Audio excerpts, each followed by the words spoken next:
A service of KIBMradio.com, the Internet's home for an all old-time radio.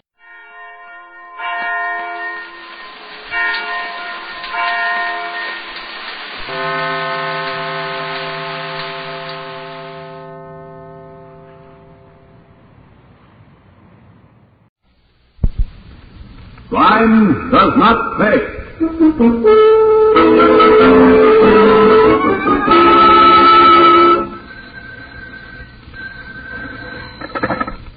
Yes? Mr. Powers? Yeah? Yes, this is Powers. You will follow instructions as agreed? Oh, yes. What are they? You will come to the southwest corner of Jackson and Carter at precisely midnight in your car. You will be met there and you will be given directions. What is the license number of your auto, please? 3Y5989. Ah, very, very, very good. Now, one more matter. You will have with you the agreed amount of money in small unmarked bills. You understand, of course, in a transaction such as this, we cannot accept your check.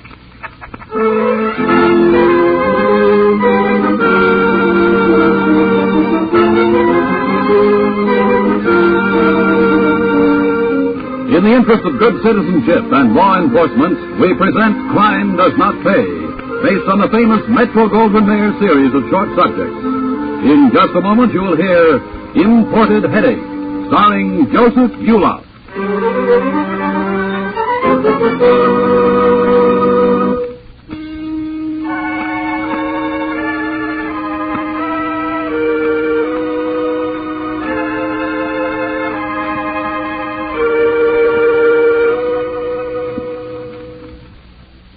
Now, Crime Does Not Pay, starring Joseph Buloff as Walter Dryden in Imported Headache.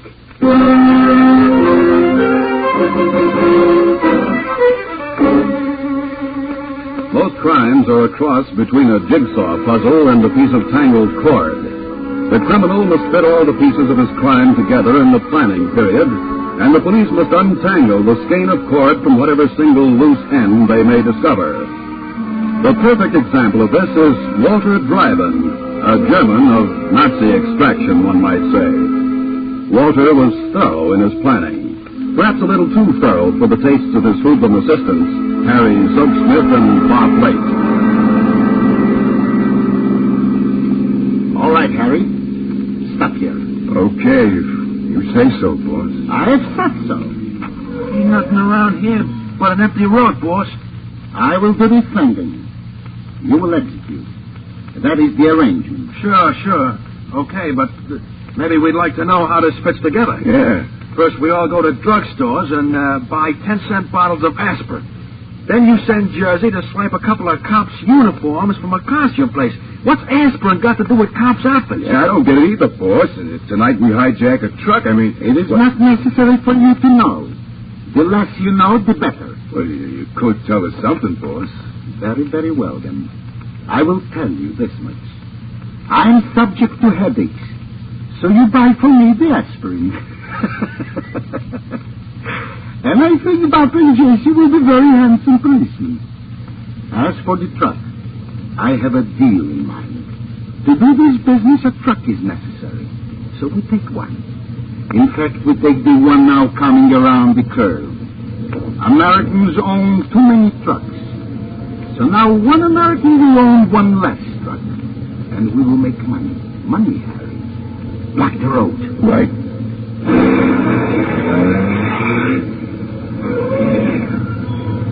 What if he don't see us? He sees us. He stops now. Harry, stay at the wheel. Captain, I will take care of this. I understand, Buck, you have had some experience driving trucks. Yeah, I used to. Hey, get that tire jalopy out of the road. We cannot for the moment. You will be patient, please. You want a hand shover? Aha! It will be a pleasure to accept your assistance. Okay. What's the matter? The engine got dead on you? Well, that engine's okay. It sounds like a watch. All right, Bob. As you say. Nothing. Hey, what's the matter? There we are. Excellent. Now then, pushed this so powerful young American into the ditch. On his face, I would prefer to. You know, boss, sometimes I think you rub it in just a little bit too much. You think with what? Now then, Bob, you will drive the truck. I will ride with Harry. You will follow us at approximately 40 yards and will follow the signals on the back of the car for turns. Now we have a truck. We have aspirin and we have uniforms. We are ready. From now on, you will see why they call me Walter Einsweight Driving.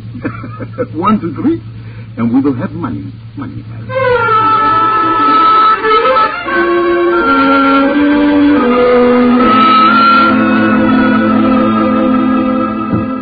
Handle that for me, Miss Gould.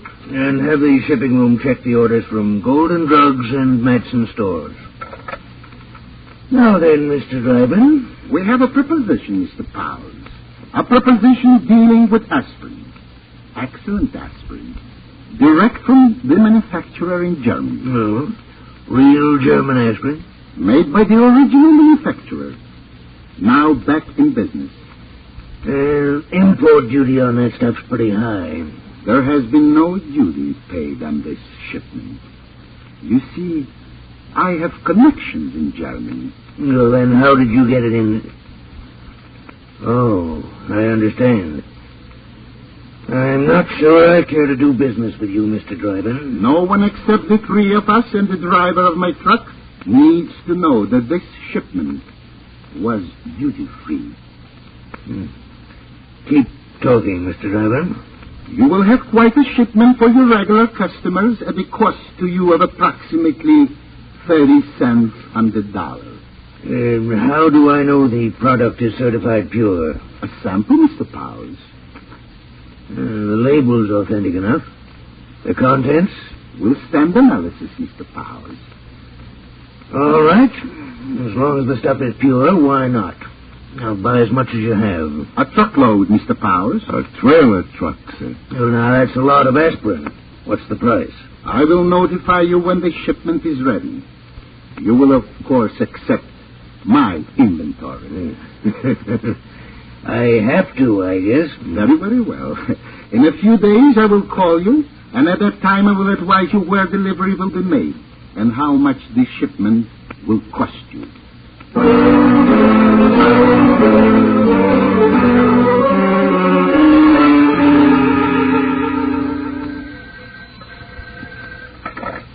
Yes? Mr. Powers? Yeah? This is Powers. You will follow instructions as agreed? Oh, yes. What are they? You will come to the southwest corner of Jackson and Carter at precisely midnight in your car.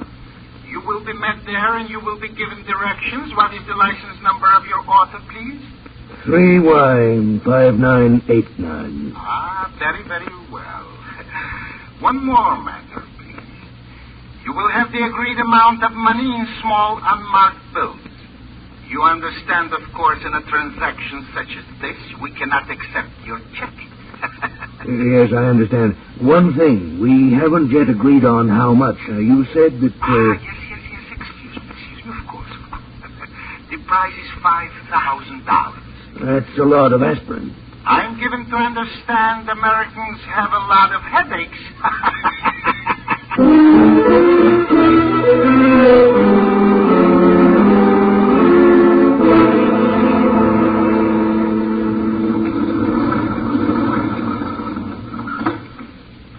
Mr. Powers, good evening. Or is it good morning, to be precise? Morning, Drybin. And your associate takes no chances. He blindfolded me at Carter and Jackson, wouldn't let me take the darn thing off until we were just outside this place. Harry is very thorough. Yes. You learned that from me. But Harry, you did not make Mr. Powers any more uncomfortable. That was absolutely necessary. Oh, no, boss. Of course not. Very good, very good. My apologies for any inconveniences, Mr. Powers. But these precautions are necessary. You see, there have been cases of men reneging on a transaction and causing much trouble. Don't worry about that. I'm in this almost as deeply as you are. Oh, yes, that is so. This is the truck? A large one, yeah. Mm-hmm. Full load? You doubt it? Harry, open the truck. Right, boss. Well, now, look, you don't have to go to all this trouble for me. My word has been doubted. Now you must have proof. It's open, boss. Select a carton, Harry. Any carton. You've sure got it packed to the roof. How's this one, boss? Very good. Open the carton. Check. I don't see any custom house stamps on this carton, Rabbit. No? But you will see inside the carton. Well, so? That's the stuff, all right. Very well, then. Harry, put back the carton and close the truck. Check, boss. And now, Powers, the money, if you please. Here? Why not at my warehouse? I deliver to you here. I accept no responsibility for delivery, except to permit my man to drive the truck. I must be paid now. All right. If you insist. I insist. Here you are. 5,000. Nothing larger than the 20. Thank you, Mr. Powers. Don't you want to count it? I take your word, Mr. Powers. Come. Harry will drive. We will follow in your car. Well, now, don't you want the address of my warehouse? But we know that already, Mr. Powers. Oh. Walter Dryden is very thorough. He always knows all about his customers before he begins to do the business with them.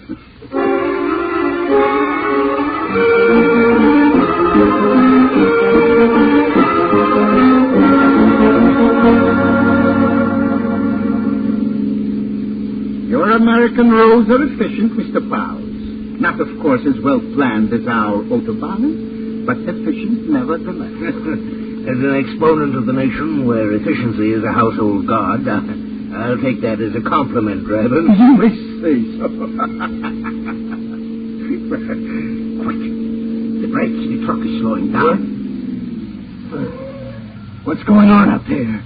Patience, Mr. Powers. No doubt we shall know it in a moment. Why should we have to stop on this road at this hour? In our headlights. Driving, those are cops. Come on. Wait a minute here. Hurry up now. Make it snappy. Let's see what's in that truck. Okay, officer.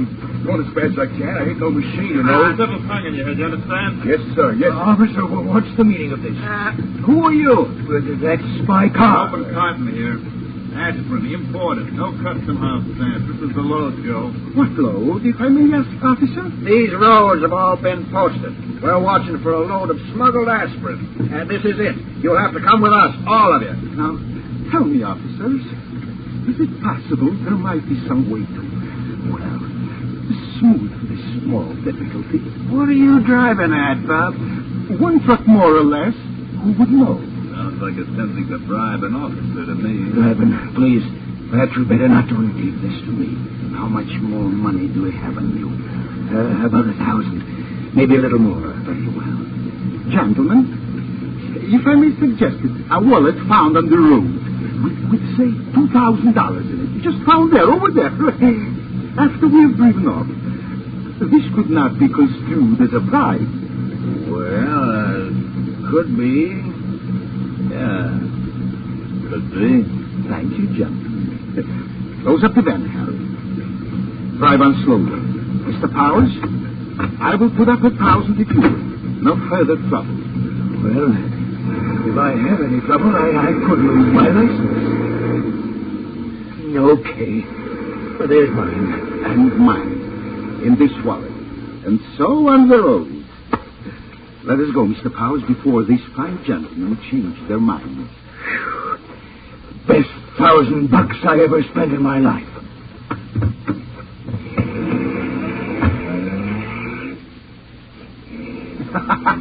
How'd you like that, Bob? Slick that guy Wallace. Slick as oil. And that sucker Powers. Yikes, Jesse, but he's breathtaking. Beautiful, beautiful. $6,000 for a phony bribe and a stolen truck. A stolen truck loaded with 1 carton of drugstore-bought aspirin and the rest empty as a sucker's in. Jesse, my boy, I'd wear a cop's outfit for Walter Dryden any day for what's going to be our share of this little job.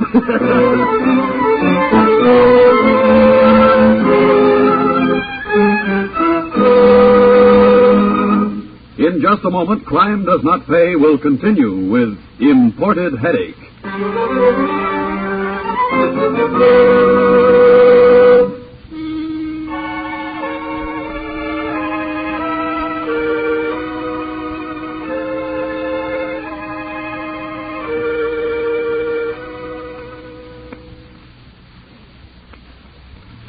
Now we continue with Crime Does Not Pay, starring Joseph Buloff as Walter Dryden in Imported Headache.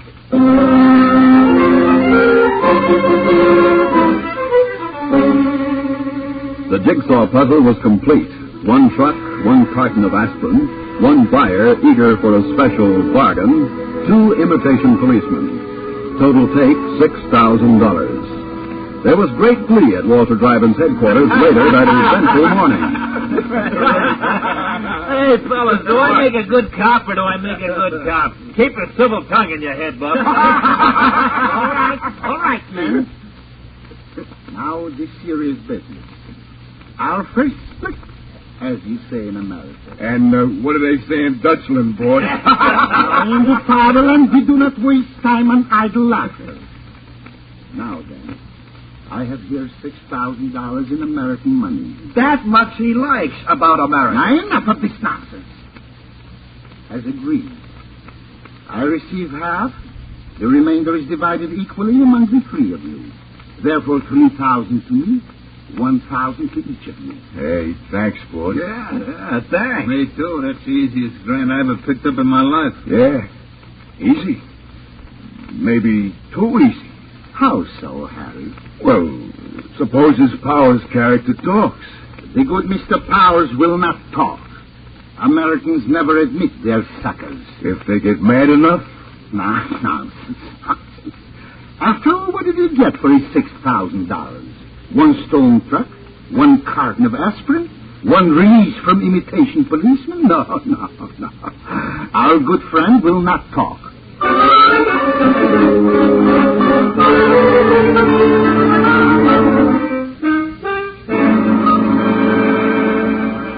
Look, Mr. Powers, you don't seem to realize the position you're in. All I know, Lieutenant, is that I bought something.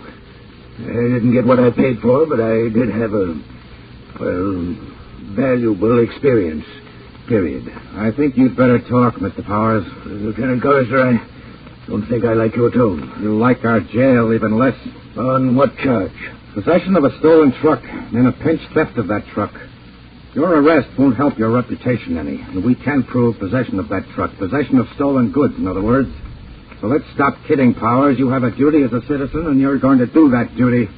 Nobody likes to admit he's been a fool, Lieutenant. Not even to catch the man who made a fool of him? Walter Dryden has disappeared. Vanished. Dryden. Sounds German. Yes, plenty. Saber scar and all. Acts and talks like a real Nazi. About 5'10", broad shoulders, brown hair, and blue eyes. Behaves like a Prussian officer. Yes, that's a good description. Several agencies are interested in him, including the Immigration Service. Illegal entry? We have reason to believe so. This is a big country, Lieutenant. You'll never find him. Won't we? Look, Powers, you've finally given us an end of the cord. We've a neat mess to untangle, but with patience, I think we'll get him.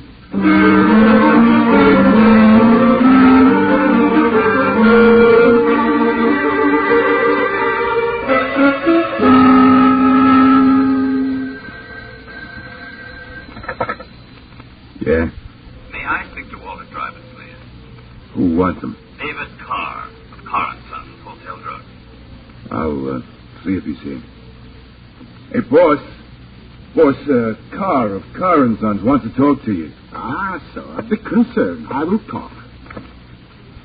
Walter Dryden here? How do you do, Mr. Carr? Well, thank you. Mr. Dryden, I understand you have a lot of aspirin. I'm subject to headaches, Mr. Carr. Aspirin for sale cheap. How would you know this? It's my business to know things like this. Ah, I see. And you would like to engage in a transaction with me? If the price is right, yes, then the product. We're a very reputable concern, Mr. Dryden. I know. I've heard of you. Will you be good enough to call on us with a sample? I shall be delighted, Mr. Carr. Tomorrow, let us say, at 11 o'clock. I'll be expecting you. Goodbye. Goodbye, Mr. Carr. The fish are biting. What you use for bait? Let it be known in certain quarters that bargains are, shall we say, obtainable at a price. Well, now, let us start our proceedings. It will be necessary, as usual, to find a suitable truck.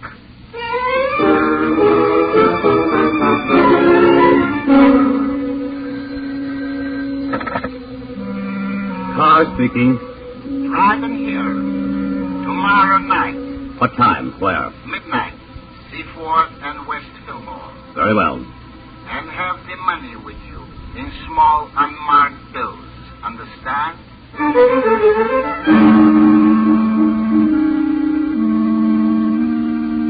So this is your warehouse, Driven. And this is the truck, Mr. Carr. Packed completely, floor to roof, with the products you're paying for. May I see some of it, please? Oh, Harry, open a carton for Mr. Carr. Check. Harry is the driver of the truck.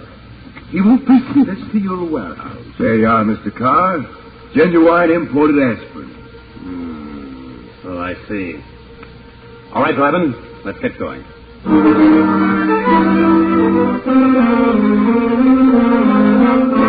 Driven, I must admit I admire your enterprise. Thank you, Mr. Carr. For some reason, I have the impression that you haven't been in our country very long. No, not too long. You certainly have caught on to our ways, or seem to have. It is an ancient expression. Do as the Romans. To which I add, America is the land of golden opportunity. Quite golden, nicht wahr? For all of us in a deal like this. You do so. I suppose it's none of my business, but I would like to know. How did you happen to come to America? Mr. Carr, when one sees opportunity die in one's fatherland, one seeks success in other places. I came here.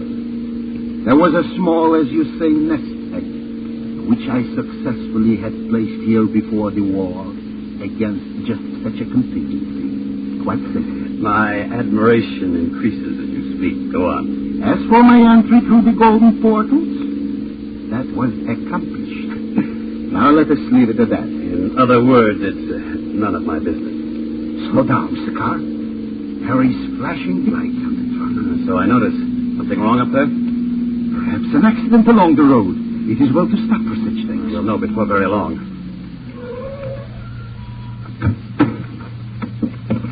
All right, Bob, open up the truck. We want to see what you got in there. Okay, officer, of course. Smoke, cop. Let's see what's not driving. Of course. Yeah, this is the stuff, all right. Yeah, aspirin and no custom house stamp. These fellas with you, Bob? Look, I just drive a truck. I don't ask no questions. I'm working for him. Which one of you owns this truck? I do, officer. All right, let's see the registration. Don't you think, gentlemen, we can talk this over? Yes, all you gentlemen will remain where you are. And the headlights of my car and Lieutenant Collister's. The sucker's got a gun. Hey, he's no sucker. He's a cop. Work car, all four of them. Right, Lieutenant. Including our Nazi friend here with his contempt for the efficiency of America. Oh, a government spy. A trap. Why not? You should know about these things, Drivin, known as Alex Tribal, wanted for war crime. No doubt about him, Collister. That saber scar would mark him anyplace. Hey, boss, were you a Nazi? This surprises you, Harry. Hey, look, Lieutenant, Mr. Carr, me and Pop in Jersey, we don't know anything except about the aspirin. We'll sing, Lieutenant. We'll get you to work. Thanks, boys, but Investigator Matson here of the Immigration Service has plenty on your boss. Plenty. Mind if I take him directly, Lieutenant? Not at all. Well, then, with due thanks to your detective Carr, Walter Drivin, alias Alex Tribal, you're under federal arrest, charged with illegal entry into the United States. I do not think you take me. I do not think at all. First, we will capture him. What's the hoodlum, Matson? He wants the truck. All right, you three. Down. Lie down, Sam. Okay. No hurry, Collister. Watch.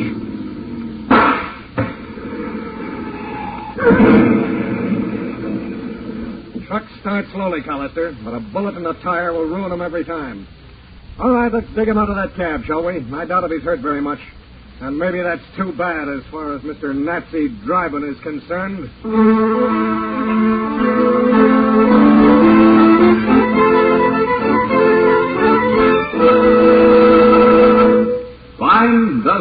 pay.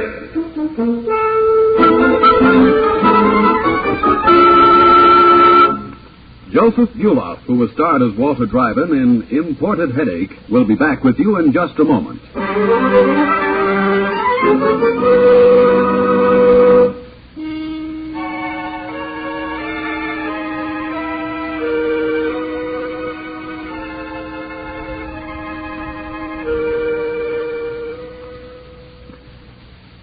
Now here in person is Joseph Buloff. Criminals like Walter Dryden operate their schemes on 2 points. They believe first that all Americans are ashamed to admit when they have been taken. Second, that most of us give in very easily to the temptation of an easy dollar, even though the business involved may be somewhat on the shady side. In fact, the success of much of our organized crime is based on exactly the same ideas. It follows, then, that when we ourselves wake up and cease to aid and abet this kind of criminal, however unconsciously we may be doing so now, we will have taken a long step toward removing the profit from crime of all kinds. It is up to us ourselves to make sure that at all times, in all ways, crime does not pay. Thank you, Mr. Buloff.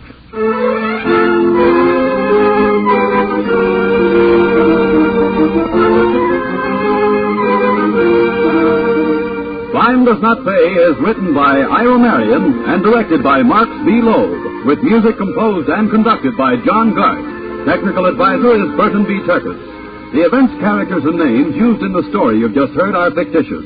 Any similarity is purely coincidental.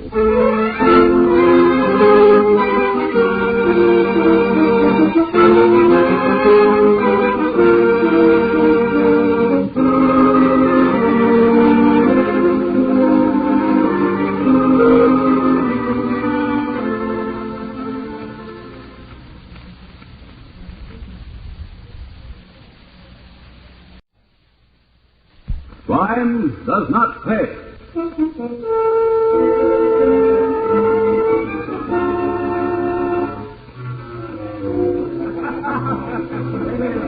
Good house tonight, Sam. Not bad. Not bad at all. The house or Dropper's Dame? Still, of course. Why a babe like that wants to work in a dance hall? I work in a dance hall. Ah, but you, kid, it's a habit. Also, a nice cut of the purse. She sure has class, I think. Okay, she's got class. She also happens to be Dropper's girl. Maybe I'm thinking of expanding my territory. Dropper won't like it. Neither will you. You always come back. But up to now, you never fooled with dames whose boyfriends tack sawed-off 38. I can take care of myself. And for the moment, I intend to take care of myself with Lil.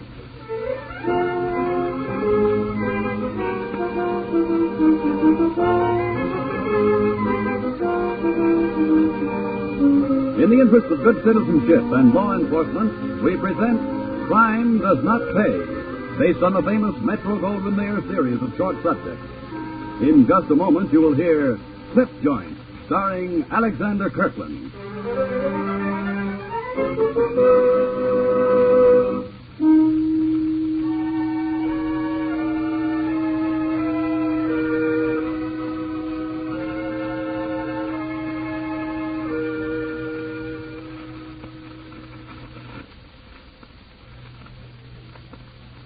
Now, Crime Does Not Pay, starring Alexander Kirkland as Dan Sheridan in Clip Joint.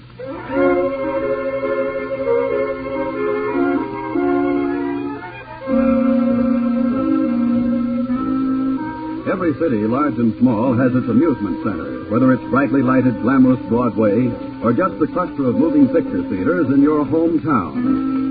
And in many places, the side streets, beyond the brilliance of theater marquees, display their own neon invitations, be it just to drink or to dance. Those who seek amusement along these unbeaten tracks rarely stop to think that they may be easy targets for the illegitimate, for the rackets that feed on the unwary purchaser. Dan Sheridan had that kind of racket. Dan owned the Glory Palace, a dance hall. There, men like Joe Curtis bought their tickets, selected a partner, and tried to keep time to the music. How am I doing? baby? The name's Lucy. You'd do better if you followed the music, then maybe I could follow you. Lucy, baby, I'd follow you if you give me half a chance. I see. A careful lookout, maybe she's got a boyfriend approach. Well, gee whiz, a fella doesn't go looking for trouble. Oh, don't look so woolly. Come on, Joe. You haven't hurt anybody. No? No. Honest, you know, a girl who works in a dance hall, well, she won't get to meet many fellas like you. Well, I ain't so different from lots of guys, except maybe, I made a killing at the track today. No kidding. How much? Enough. For a date, maybe. And maybe another one tomorrow night. And so forth. And so on. You must have done okay. See, I never win nothing. I always say when Lucy bets on a horse, it's a guarantee the nag will chase the field all the way around. I always say. Well, you gotta study the dope sheet.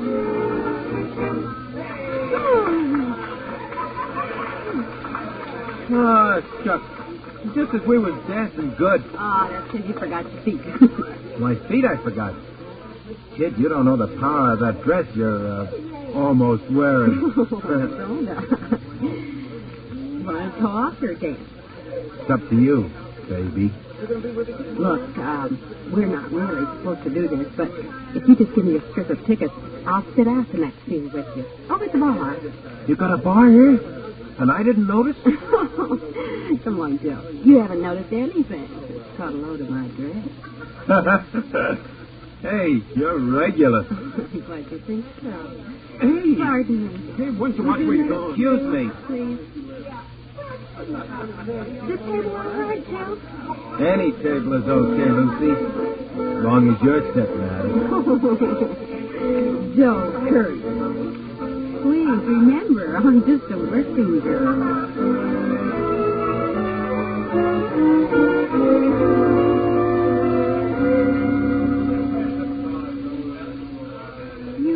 You feel all right, Joe? You only had a couple of drinks. Feel fine. I could drink a gallon of this stuff. Hello, Lucy.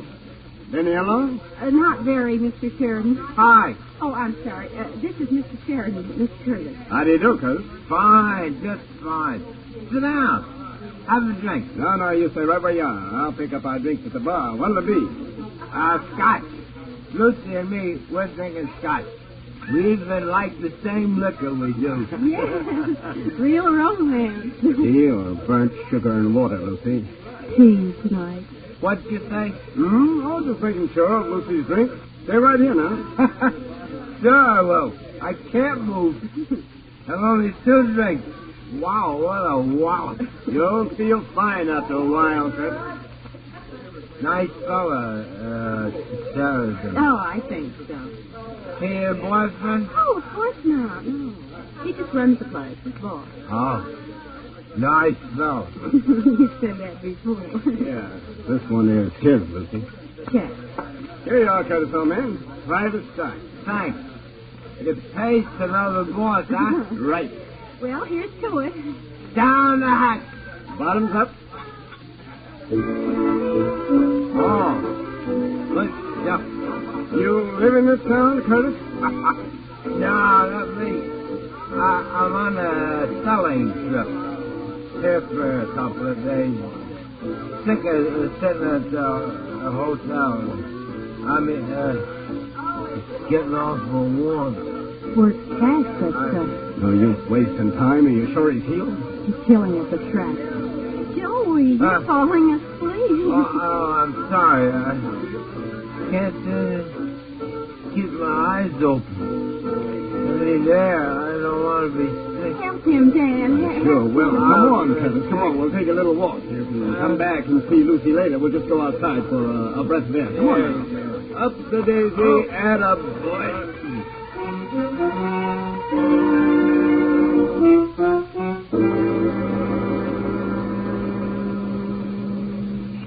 Yes, mister? Well, my friend here, Bud. Yes, boss. How many times do I have to tell you not to call me boss in public? Oh, sorry. Put him in the bag, sir. Oh. What? What's going on? I'm just putting you in a cab, Curtis. The cab will take you to your hotel. Sure. I don't want to go to the hotel. I want to go... Lucy. Is he going to be sick of my cab? He won't be sick till he wakes up.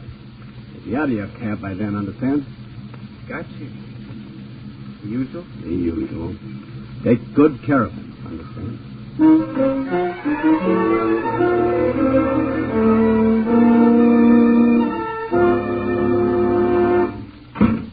Take a load off your feet, Lucy. Why do I do it? I don't know. I told you a dozen times. You don't have to work the floor. You're past the taxi dancer stage. Which reminds me, what's keeping back? Bub'll be along any minute. Something to worry about. I always worry in these jobs. You never know. You can know with Bud. He can roll a drunk better than anybody I ever met. Drunk? From chloral hydrate? Oh, nothing like being sure. Come in. Hiya, boss. Lucy. Hey, dropped a drink a mile out of town on 22. Sleeping like a baby in the weed side of the road. Baby's roll. Yeah. Fast, too, eh? Nice work, How Bud. much? Just a minute. Let's see. 200, 450s, 520s, 500s, and some singles. Not bad. All right. 2 of these a night will be pretty good. Here's your 50, Bud. Thanks. Your 100, Lucy. And the rest in the little tin box. Hey, want me for anything more tonight, boss? Not tonight. Good work, Bud. Okay, anytime. Think I'll go turn an honest dollar. Oh, Hey, watch your sorry. feet, fella. Pick 'em up. Oh, is that for me? Who else, eh? Hiya, Danny. Lucy. Meet Lil. Lil Paisley. Well, the dropper. How do you do, Miss Paisley? How are you, Miss Paisley? Helping Dropper with his chores this day? He likes my company, he says. Well, can't say I blame him. Thank you, Mr. Sheridan. I'm glad to know you at last. Dropper's been telling It's a me... business call, Danny. Here's what you want. A pint. Oral hydrate. Oh, fine. Cash or bill me? I think it's cute, Miss Paisley, don't you? Knock out drops from the Dropper. I'll let you have this shipment on the house if you'll do me a favor. What's on your mind, boy? Lil here. Wants to work. Work here? I'm thinking of opening up a place of my own about 30 miles up the line. Clubberstown. I want her to learn from the maestro. I see. Think she'll do? As a hostess, then? I have been told, Mr. Sheridan, that I have the equipment.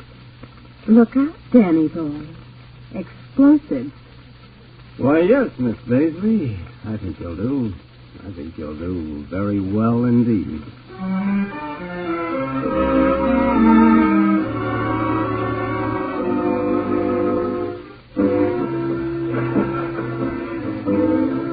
Good house tonight, Dan. Not bad. Not bad at all. The house or Dropper's ding? Lil, of course.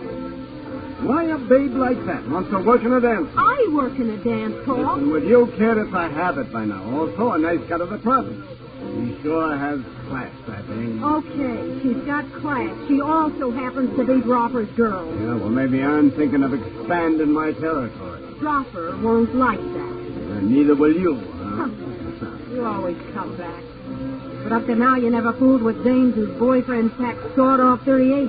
I can take care of myself. And for the moment, I intend to take care of myself with Lil. Okay, Dan. It's your funeral. See you later.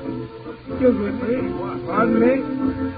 May I cut in? No, I paid my ticket for this struggle. And struggle it is, Buster. This is the boss. Easy there, fella. Here's your money back. Get yourself another partner. But I picked this You've girl. got your dime back. Okay, I heard you. Very nice, Mr. Sheridan. And to what may I attribute the sudden rescue? Well, to my desire to eat up the profit and dance with one of my own employees. Wouldn't you rather sit this one out in the bar? Oh, I prefer to sit it out in a convertible that happens to be parked outside. Really, sir? Is this sort of thing tolerated in a respectable dance hall? Between the girls and the customers, never. Between the girls and the boss, well, Miss Paisley, it's been known to happen from time to time.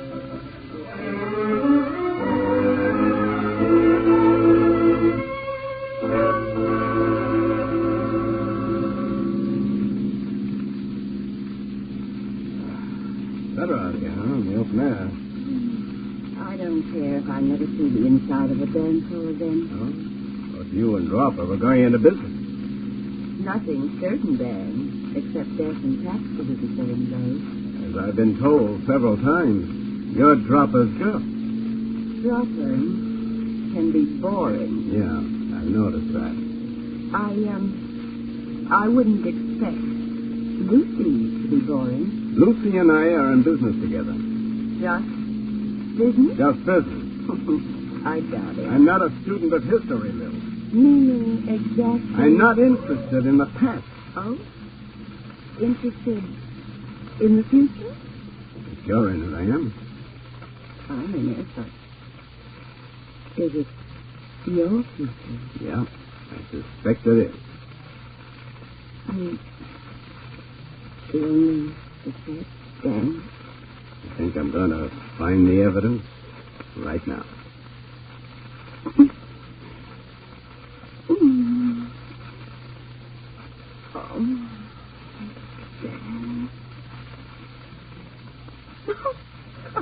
Well, what's so funny?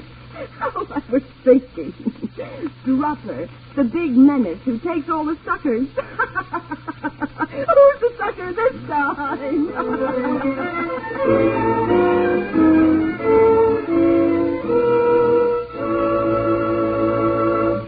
In just a moment, Crime Does Not Pay will continue with Clip Joint.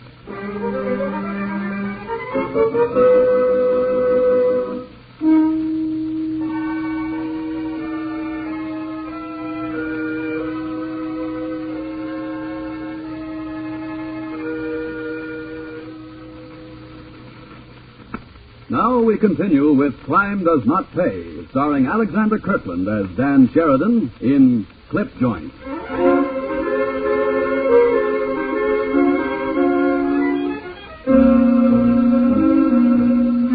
The sudden romance between Dan Sheridan and Lil Paisley was not one of those things which can be kept quiet, at least not in the underworld where Dan operated.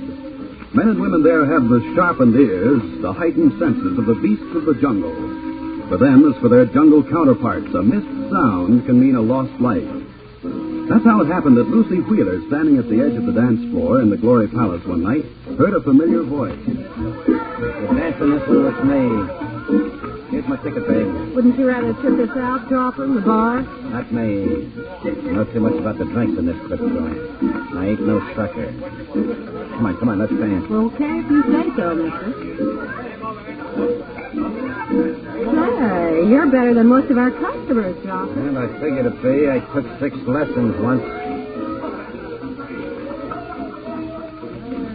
You don't talk much. Usually by now I've been asked for a date. Ain't looking for a date with you, babe. Well, that's not very flattering. I want one with your boyfriend. My boyfriend? Yeah. Where is he? You mean Dan? Why don't you say so? He's your boyfriend. Not this week he isn't. But he'll be back. Maybe sooner than you think. Oh, you know Dan, Dropper. He just looks around and then he comes back to me every time. He never looked in my direction before. Oh, you've got nothing to worry about. Maybe not from Fanny, but I know that Lil. I don't trust her no further than I can throw that piano. With that bum piano player sitting there.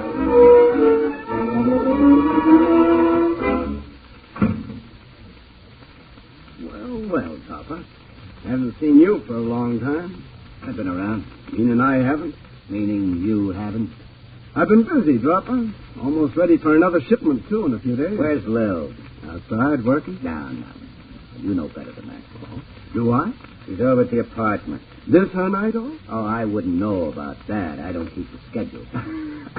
You know, Dropper, sometimes you amaze me. That mask of illiteracy drops off and you make use of words. Now, don't change the subject, wise boy. I know what she's doing. Oh? Well, then why ask me? Oh, I just want to see if you'd try to lie out of it. Go on, Dropper. She's waiting for you. And if she is? Lil's mine. Ancient history, Dropper. Who wrote it? I did. Lucy doesn't think so. This time, Lucy's wrong. So, she's got you going. As a matter of fact, I'm gone. Completely. Thanks for bringing her here, Dropper. I could let you have it right now. Yeah, but you won't. You won't. I'm too good a client. Lay off, Dan. The same to you. Put that piece out of your pocket and you'll never get out of here alive. I don't figure for you. You didn't double-cross me. I took my chances on you and I brought her here. But it always takes two to make a deal. Better call, huh?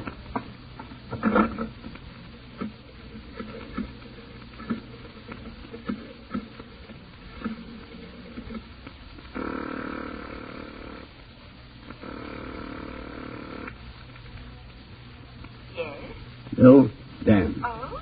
Dropper's looking for you. Get over to my place. Fast. I'll be there in 10 minutes myself. He wouldn't dare to do You it. heard me, baby. Do as I say now. You want to live, don't you?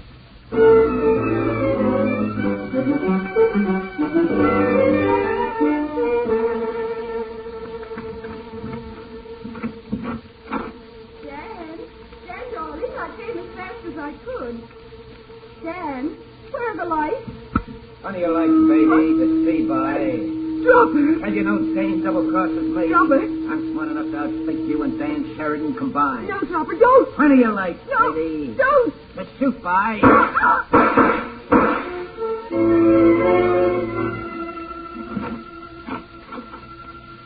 The door was open, Dan. I saw the lights on. I figured you... No, dear. Nothing to this place. What? Hold it. Hold it. Don't run. Play it straight. Operator, I want the police. Okay, Miss Wheeler, you found her. You walked in and you found her. I told you, Lieutenant. I told you. So you didn't kill her. Sheridan's your guy, isn't he? I never held a gun in my life. I called you, Sergeant. She's probably clean, Volterra. Look, get out a pickup on Dan Sheridan. No. And Dropper Woods. This was his Dane. While the boys are looking for him, Sergeant, you and me'll go over to the Glory Palace. I hear the Dropper's been hanging out around there a lot lately. Ever since he pushed this dead one into the lineup.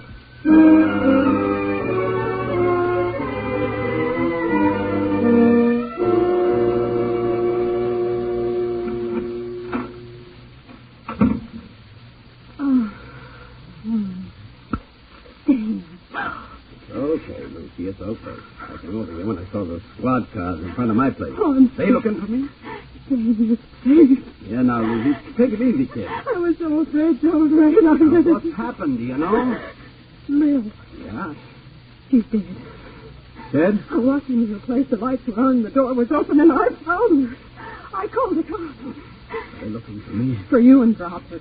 They think I did it. I don't know. I told them. Lucy, hold on to yourself. What did you tell them? That Dropper did it. I heard one of them say a 38. Dropper has a 38. Oh, I'm scared, Dan. I'm afraid. I'm so afraid. You're in the clear, so am I. But Dropper, Dan, he'll come after That's you. where you're wrong, kid. He doesn't want me. I want him. Dan, she's dead. She's not that important. She is to me. And he killed her.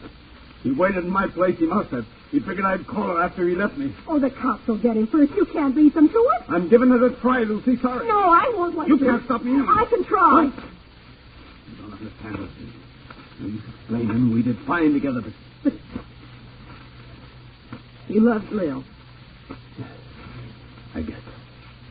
What do you mean you loved her? You never had time for the soft stuff. You were strictly business all the time. Until Lil, sure. Stop trying to stall me, Lucy. I'm going after Dropper. All right, Dan. That's what you want. He can go to his own place. Well, Lil... The pickup scout for him and you. Did you hear any names when the cops were there? Did you hear any names? Names? I don't understand. What you mean. Names that the cops think Lucy thinks. Well, I heard Yes. the Lieutenant Cooper, I think, and there was Sergeant. Well? It was Italian. Volterra. Got them. 5th Precinct. They'll bring Dropper there when they find him. They'll never look for me across the street from the station, huh?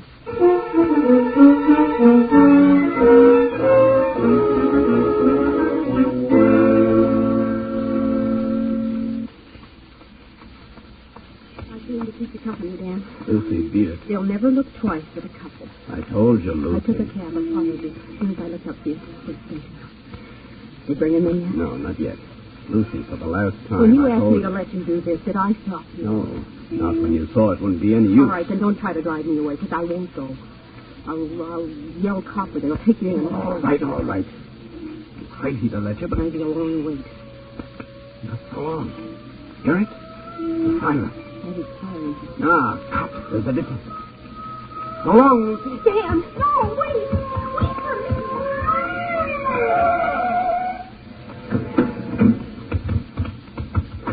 Lucy, stop it. Get out of there. All right, Robert. Out of there. I moved out of fast. This is our part. All right, save the shilling, Sergeant. I'm moving. Look out. He's got a gun. Hey, what the... Look out, coppers. These presents aren't for you. Hey, you're crazy. No, not over the train. Not over the... Stop you.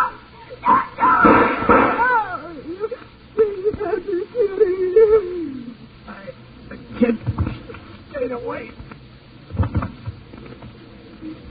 I've seen them all, Lieutenant. Or I thought I did. That guy must have been nuts. Killing a man right between the two of us. What the dame think we do? Say, please, Mr. Sheridan. Hand over the gun.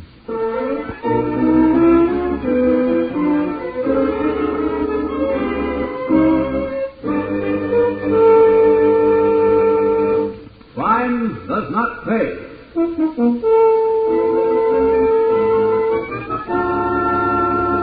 Alexander Kirkland, who was starred as Dan Sheridan in Clip Joint, will be back with you in just a moment.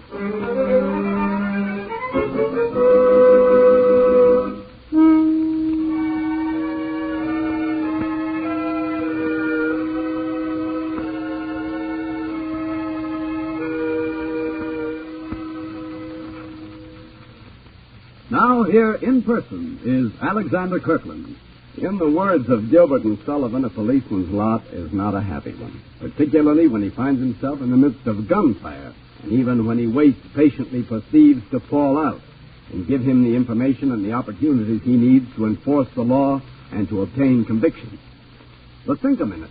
The key to Dan Sheridan's and Dropper Woods' type of criminal operation is the Joe Curtis type of citizen, who foolishly aids and abets these men and costs himself and you all those extra taxes that pay for added protection and police.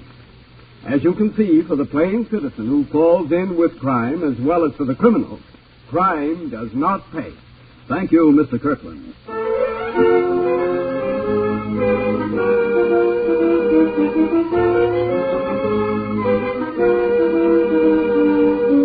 Crime Does Not Pay is written by Ira Marion and directed by Mark B. Loeb, with music composed and conducted by John Garth. Technical advisor is Burton B. Turtis. The events, characters, and names used in the story you've just heard are fictitious. Any similarity is purely coincidental.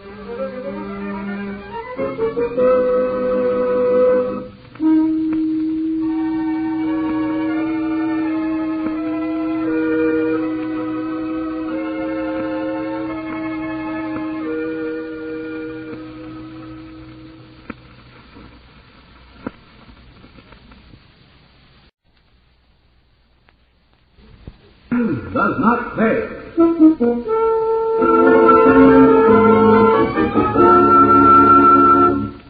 So there you have it, Christy, old man. Simple, neat, and extremely profitable. I still don't see how we'll get any cash out of it if the sucker holds the money. I dislike that word, Christy. It betrays a contempt for humanity. Anyone operating as we shall must never be contemptuous of the victim. Such an attitude leads to mistakes. Oh, sorry, Professor. I see what you mean. As for the cash, leave that to me. I have, shall we say, sticky fingers, particularly where money is concerned. All you have to do is to follow instructions, report to me regularly, and above all, be the perfect purveyor of edibles. In other words, the complete grocery storekeeper.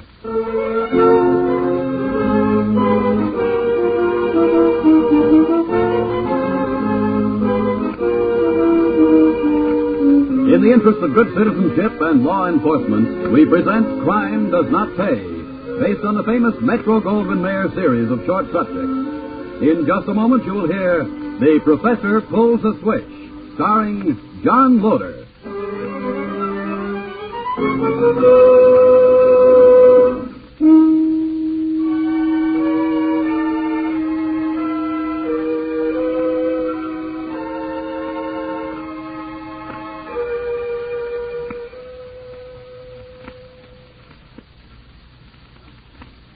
Now, Crime Does Not Pay, starring John Loder as Professor Carter Forsyth in The Professor Pulls a Switch.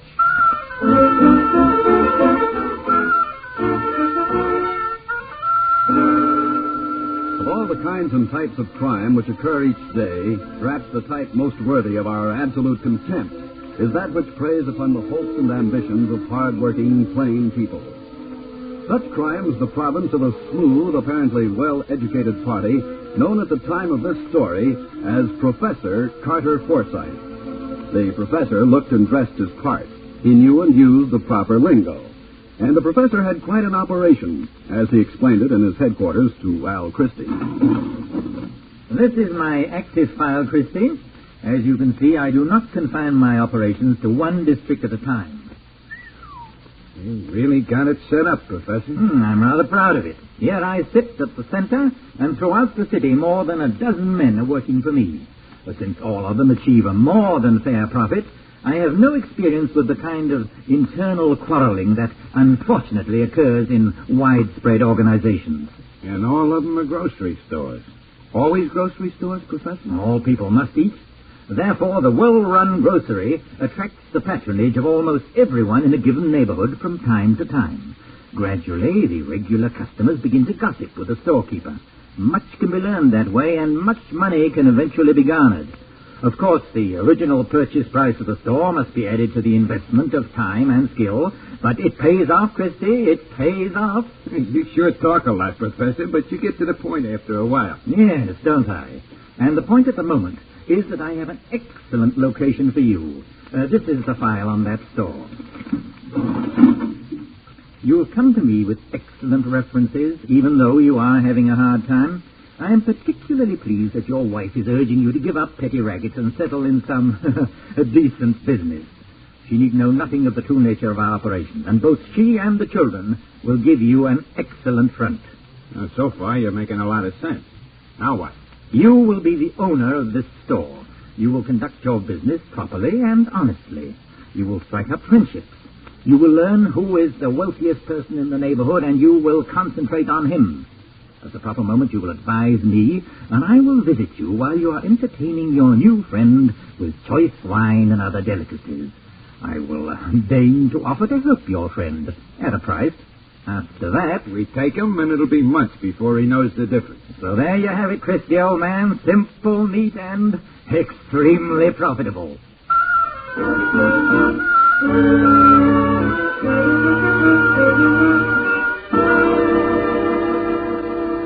Mrs. Lanza, it's a pleasure to wait on a customer like you. Oh, I buy such a little, Mr. Christie. It's hardly worth your time and attention. Well, I can't say if all our customers were like you, my wife and I would be very happy. You mean customers can give you trouble? Can they give trouble? I shouldn't say this, but take that Mrs. Pingatore. Oh, that one, I know her. Her husband, he has a few dollars. She owes the world. I see you know her. Nothing is ever right. The brand she wants, I don't carry. I give her the best. Never good enough. Complaints. Why, she puts on airs, huh? My Mio, he can buy and sell her Nicholas 3 times over. Is that so? Well, now, who'd have thought it? Oh, we have saved, Mr. Christie. We cut a corner here, we put a little away there. Oh, yes, we have saved. But we do not change our habits. I see. You know, Mrs. Lanza, I'd like to meet your husband sometime. Why not? I think he will like you. Maybe we'll spend an evening together, huh? Yeah, why not? Oh, Al, I was wondering... Oh, Mrs. Lanza, how are you? Oh, just fine, Mrs. Christie. I was just saying with your husband, we maybe spend the evening together sometime, huh? Yeah, I was thinking, Bertha, that bottle of Oviedo we've been saving. Oh, why not? Well, I'd like that, Mrs. Lanza. We have so few friends here since we moved. Oh, the friends will come. You have not been here so very long. You'll see. The friends will come. And we'll get together soon, yes?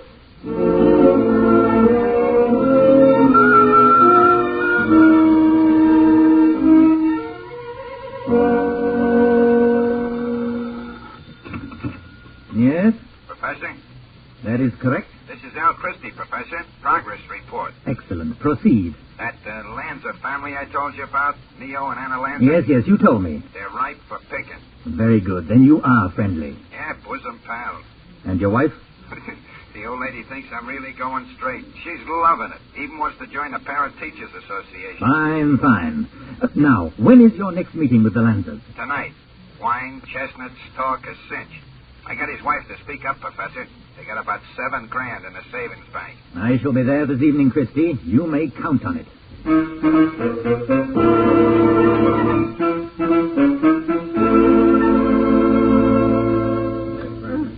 More wine, Mio? Why not? It's excellent, excellent. A man who sells the best groceries, he likes the best of everything, no? Well, that's a new quality in my husband, I must say.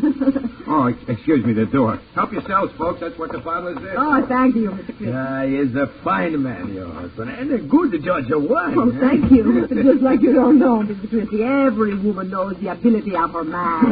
Well, here's a real surprise. May I present my wife and Mr. and Mrs. Lanza, Professor Forsythe. Good evening, everybody. Good evening. Oh, now, please don't let me disturb you. I was in the neighborhood, and as I have some news for Mr. Christie, I thought telling it in person would be pleasanter than by telephone. Oh, you mean about Billy? You remember, Bertha? I told you the professor was trying to pull a few wires, get him a job? Oh, yes, of course. I recognize the name. Oh, please sit down, Professor. Thank you, I will for a moment. A glass of wine, sir? It's excellent. You take my word, huh? Please do, sir. And a cookie? Thank you again. Your health, ladies and gentlemen, and success to Cousin Bill in his new job.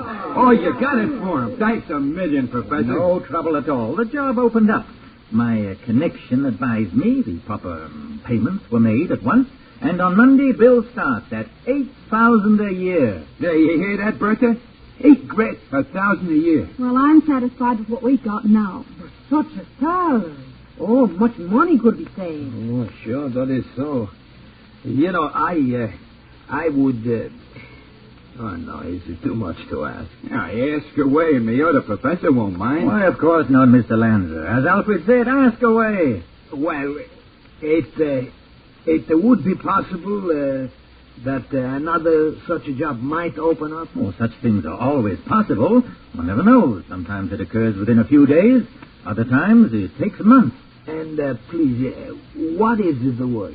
Well, Cousin Bill is an inspector in the sanitation department. Oh, that needs a special training. Well, not that job. There are others, not only in the city government. May I ask what you do, Mr. Lanza? Oh, sure. I manage a big shoe place. It's called the Cobbler Shop. It's in a big building downtown. Then you are experienced in management. Sure, that's right. And you make by the year? Anna, how much is $70 each week? It's about $3,500 a year. Oh, yes. But surely, Mr. Lanza, a man of your obvious abilities is worth more, much more. Bigger jobs are hard to find. That's right. Oh, but the professor could do it, couldn't you, Professor? Perhaps. It may take time, but it might be done. I have connections in many fields. And this would cost... Oh, for a job in the bracket we have in mind, the fees run high, usually in 4 figures. Around $5,000. Anna, what do you say? Maybe I do not know. As you wish, Mio. Let us try, eh? Is it not always necessary for accept the job? Yes, Professor? Oh, not always. All right. You will try for me. Eh? Oh, for a friend of Alfred's, I'm always happy to try. And it has been my experience that a friend is very often closer than a cousin. Yes, in this case, you're absolutely right. Very well, then. Of course, there are certain formalities. For instance, what? The money, in cash, $100 bills, must be handy and must be prepared in a certain way. Why? So that the paymaster, so-called, can accomplish his distribution with the least possible difficulty. Oh, I get it. Under-the-counter stuff. Correct. Therefore, it is necessary that I check the wrapping of the cash. All right. You tell me. I get it. I show it to you. Very well. But let the details go for now. This is a social gathering. Shall we drink to a successful conclusion of this little arrangement?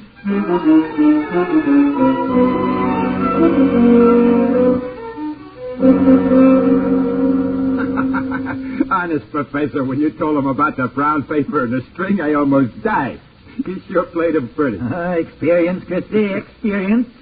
You think Lanza's impressed with me? Oh, with the cape and the cane and the black hat, you're a professor to the hilt. At least the way Mio Lanza believes a professor is. Excellent, excellent. The choice of costume is important. Here it comes, Christy. Follow my lead. Oh, Mr. Lanza, we'd almost given you up. Yeah, sure, I come as fast as I can. Here, you see. Here's your $5,000. All in a $100 bill. And I wrapped it carefully in the brown paper once around. That's all right, huh? Perfect, Mr. Lanza. You want to count it, huh? I open. Oh, as one gentleman to another, I trust you, Mr. Lanza. I wished only to be certain the package was properly prepared. Oh, 1,000 pardons, my cape on the counter. Oh, that's all right. There we are, your package, sir. You don't want to haul it yourself. Oh, why should I? Well, I mean, but for the bride. Oh, a harsh word that. We'll overlook it. No, you will keep the money until I call for it. Maybe Alfred, he hold it, huh? Me? Why? The professor trusts you, Mio. Well, all right, if you say so, it's all right. Like it's in the packages are going to stay until you call it. Excellent. And now perhaps you would like to put it in a safe place at home. Sure. It's a lot of money. I work a long time to save this money. Now I'm going to invest it in a fine job. Thank you, Alfred. Thank you, Professor. I'm going to have it ready all the time so that when you call me, goodbye. Yep. Now what, Professor? Open this package, Christy. Huh? Oh, yeah, sure. Hey, Professor, this is Mio's dough. And he has cut newspapers wrapped exactly like this. When my cape fell on the counter, remember? Oh, that dope. The poor old dope sitting on a package of newspapers. The old handkerchief. Yeah, exactly. And months before it will be discovered. In the meantime, we shall have many more victims. Oh, brother, what a switch. What a switch. Yes, Christy. You might put it, the professor pulls a switch. A $5,000 switch. Who's the next victim, Christy, and where and when?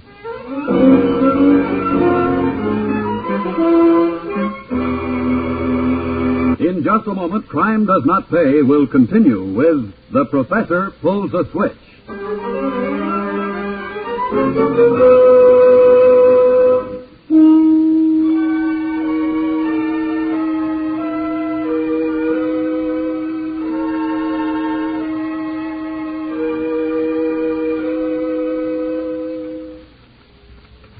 Now we continue with Crime Does Not Pay, starring John Loder as Professor Carter Forsyth in The Professor Pulls a Switch.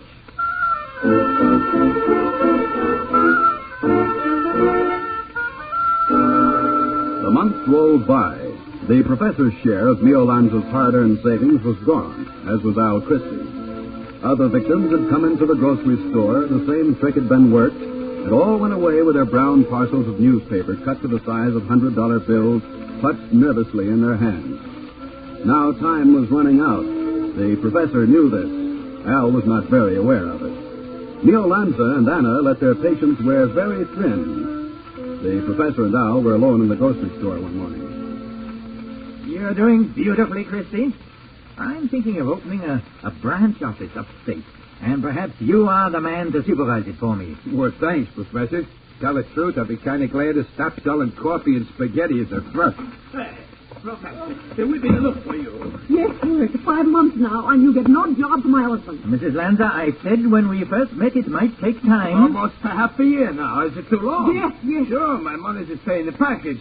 We don't sleep at night. There's too much money in the house, and there's no interest like in a bank. Here, we bring him package. We ask you to take it and find for my husband a job. Getting a little frayed around the edges, isn't it? My friends, I was just this moment explaining to Mr. Christie I have a most important appointment downtown on your business, Mr. Lanza. So if you will excuse me, if you'll all forgive me, I can barely make it now. I'll see you again presently with good news, I trust. You know something? All at once, I don't like this man. Mio, I am very glad now you hold the money yourself. You sure of your friend, Alfred, huh? As sure as I am of myself. All right, good. Then maybe in a few days, it's a job, huh? Meantime, we put some clean paper on the money, so all will be ready. Yes, Alfred? Mio, this is no money. It's just a newspaper. It's not possible. You must be nuts or something. $5,000 is so hard to save, and now it's all gone. Alfred, your friend is a crook. No, what's wrong here? Who's fighting? Bertha, the Lancers think the professor is a Some crook. way, I don't know how, but some way he gets our money. I remember. I wasn't standing here.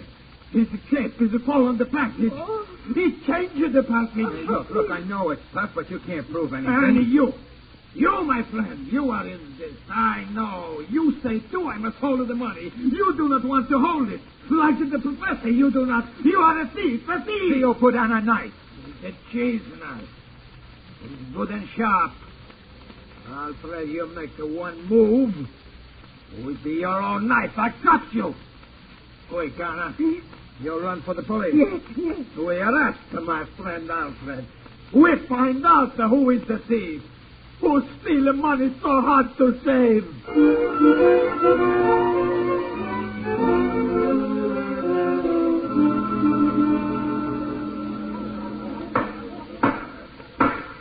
Alfred Christie, you're charged with larceny. How do you plead? Guilty, Your Honor. Have you anything to say before sentence is pronounced? Nothing, Your Honor. I told the district attorney I have nothing to say. I switched the packages, that's all. Very well. I know that it's accepted practice in some cases to allow a prisoner to plead guilty to a lesser charge in order to avoid the time and trouble and expense of a long trial. However, I can think of few crimes more reprehensible than the one to which you've just admitted guilt. Swindling an honest man of his life savings. With this in mind, I sentence you to the limit the law allows. 5 to 10 years in state prison. That's all. And what happens to me, Your Honor? And the kid while he's in jail? Why is my husband a victim while the man who was behind it goes free? Why? That woman removed. Now, don't, Bertha. You'll only get in trouble. I don't care. They told the book at you, but what about the professor? Where is he? Why haven't Just you a told... moment, madam. Are you Mrs. Christie? I am, Your Honor. Do you know something about this professor that your husband has refused to tell? I know him. Professor Carter Forsyth. With his ways and his smiles. And all the while he's a thief and a maker of thieves. Well, please control yourself, madam. You can't help your husband by this scheme, but you can possibly help the state. I direct that the district attorney and the police question you at once, and if possible, that your testimony be given to the grand jury. That's all. Take them both away.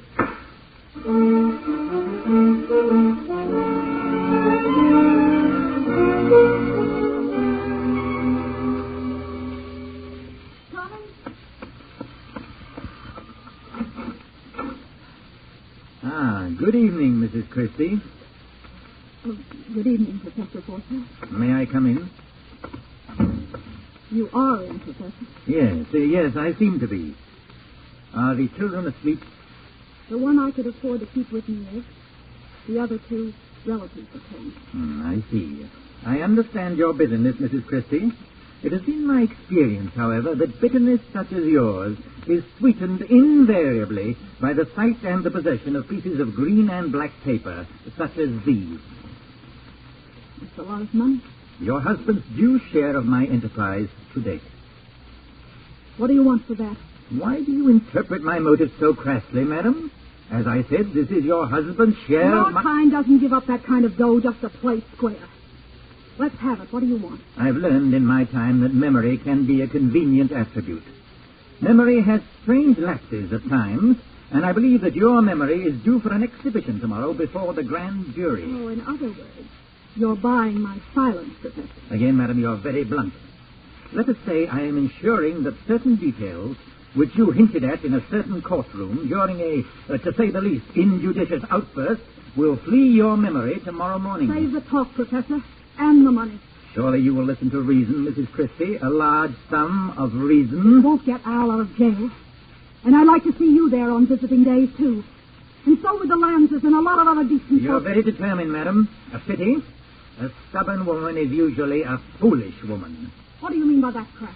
It may interest you to know, madam, that I acquired my sobriquet of professor while I was a magician of no little repute. Stay away from That me. reputation was based principally on my knowledge of sleight of hand, on my very skillful hands, on my very powerful hands, Mrs. Christie. Let us not be noisy and vulgar about this, Mrs. Christie. It's really too bad you were such an emotional woman, Mrs. Christie. The grand jury will miss you, madam.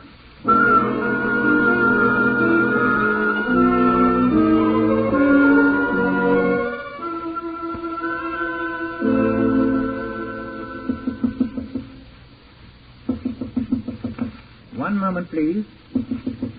I asked you to wait. Christie.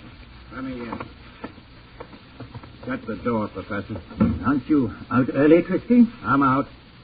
Good behavior. In a matter of months, on a sentence of 5 to 10 years? Oh, there must be new rules. Yeah. And maybe I made them. Christie, surely you haven't been foolhardy enough to break jail. Maybe. Maybe a couple other things, too. Interesting. Care to cite any examples? Yeah. Maybe I got told by the folks taking care of my kittens that my wife is dead. I heard something to that effect. A pity. A youngish woman, too. Yeah. And a woman who stood for her no-good husband and tried to make him into something decent for a long time. She deserves something better than me, or dying the way she did.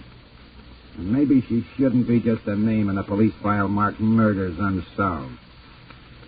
A long speech for you. Maybe I learned that from you, Professor. Have you suddenly acquired a long tongue, Christie? Maybe I have. Your wife had a long tongue.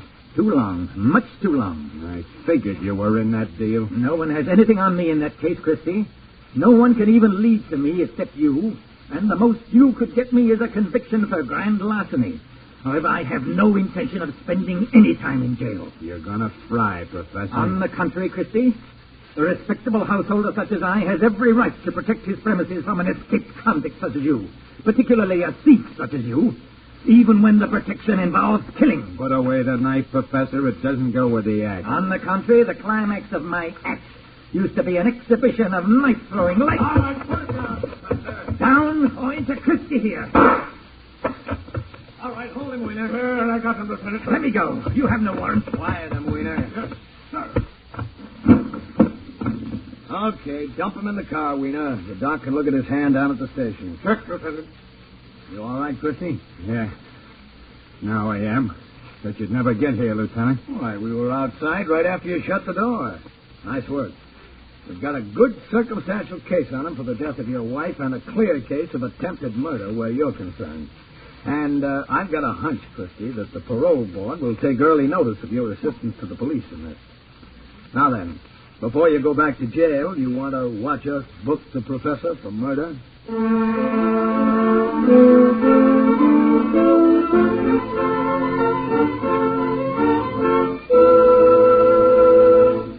Crime does not pay.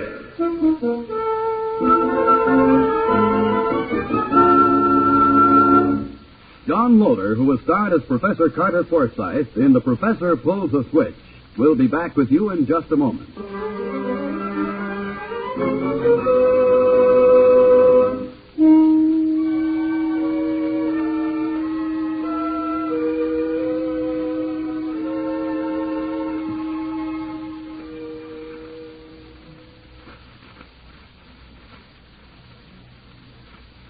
Now here in person is John Loder. There's little use denying that the professor was a very clever fellow. The pity being that his cleverness was warped and twisted into channels that led to evil rather than to good. The moral of his tale is twofold. First, for people like Neil Lanza, who, like so many of us, lend themselves to schemes without thinking because of the pressures we feel in our daily struggle to make a living. Second, for people like the professor, who live by their wits and expect to get away with it as long as they care to. To the first group, we say, watch your step. Think before you leap. To the second group, we reiterate, no matter how clever you may think you are, the day of reckoning will eventually arrive. It happens to be very true that crime does not pay. Thank you, Mr. Loder.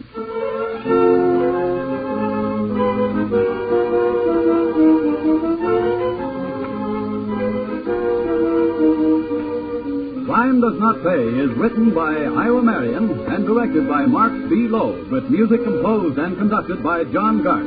Technical advisor is Burton B. Curtis. The events, characters, and names used in the story you've just heard are fictitious. Any similarity is purely coincidental.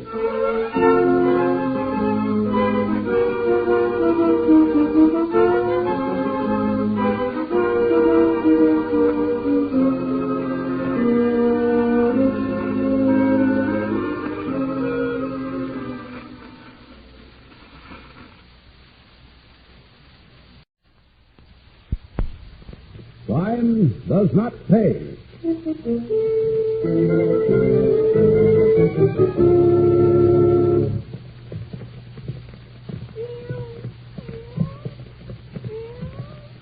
Third floor already. Can't see how much more. Only one more to the top. I'll put you down soon.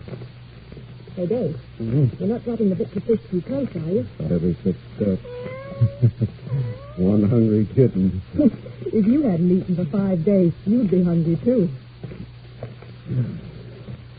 We're getting old. Next time we'll pick a lower building. All set, Dave? Set. Well, here we go. Down on the landing, see? And when you find that nice big neck our Uncle Dave has left for you in the cellar, you'll have a real hot time. Just go, Dave.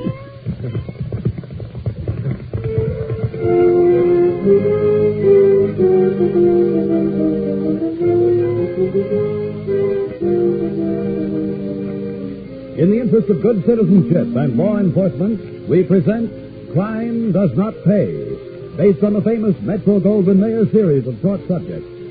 In just a moment, you will hear The Lady Loves Kittens, starring Anna Lee.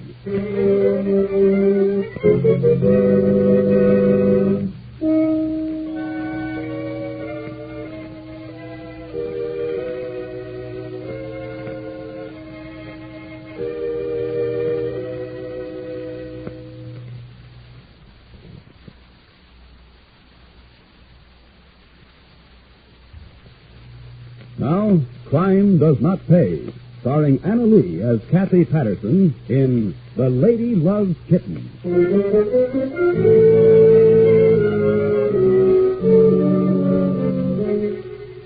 Kathy Patterson had a very human failing. She loved the things that money could buy. But Kathy carried that failing a step beyond ordinary human weakness. Kathy didn't care where the money came from. And when it failed to come in sufficient quantities from the honest endeavors, Kathy teamed with Dave Paget to acquire money in other ways. Their work affected the lives of many people, and especially the men in the quarters of Engine 6 and Hook and Ladder number 4. That's what I like about this job. You sit around more than you work. Yes, you hear bells in your sleep, same as I do. What, Laurie? Poor brother, poor. Hey, I heard that. Don't tell me you fellas like your work. Well, sure we do, Lieutenant. Especially those nice, fast, breezy rides through the streets on hot summer nights.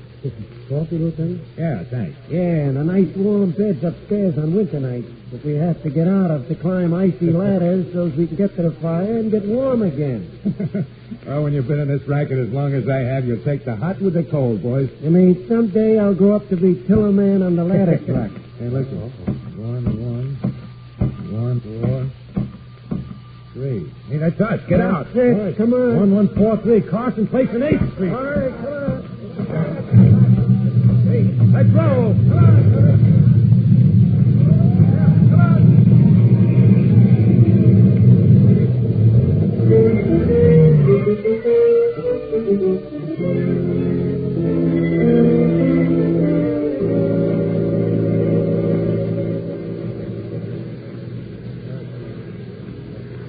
Second Blue Company's going back to quarters, Lieutenant. Right. 6 engine stays here. We'll have to flood the cellar. Lieutenant Hall? Yes? Oh, Marshal Madison. Yeah, the chief called me and says you were here early. First 2 on the first. Well, what do you think? Definitely a flash fire. Started in the cellar. A flash fire in a building like this? But did they store paint or anything? Oh, not so as we could tell. Cellars are completely gutted. Even the smell is burned away. Is it safe to take a look? We're flooding it. Have any ideas, Hall? No, nothing. Except it doesn't look, feel, or smell legitimate. Yes, I remember when I was in your spot, I had that feeling more than once. And 9 times out of 10, I was right. Yeah, you get that way after a while. Yeah, and when the evidence goes up in smoke? The funny thing about firebugs is they always try it again. Usually once too often. Even the first time is too often. Oh, sorry, Mitch. I have to get back at the police line. Oh, I'm sorry.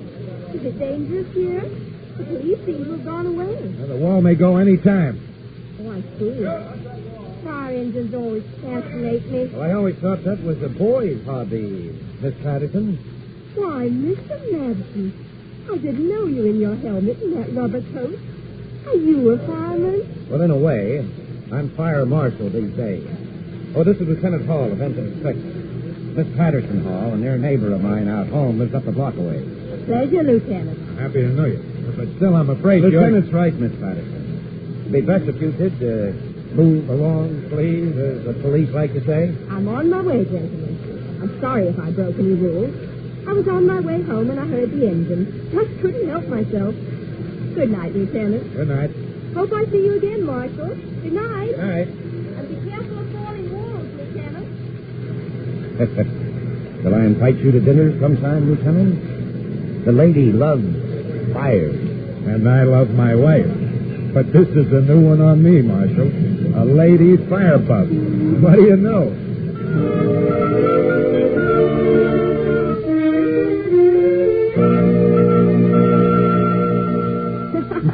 Honest, Dave. Those two poor but honest fire ladders protecting the rash woman from falling walls. If they knew. If they only knew. Knew what? You got a certain way with cats? And mackerel.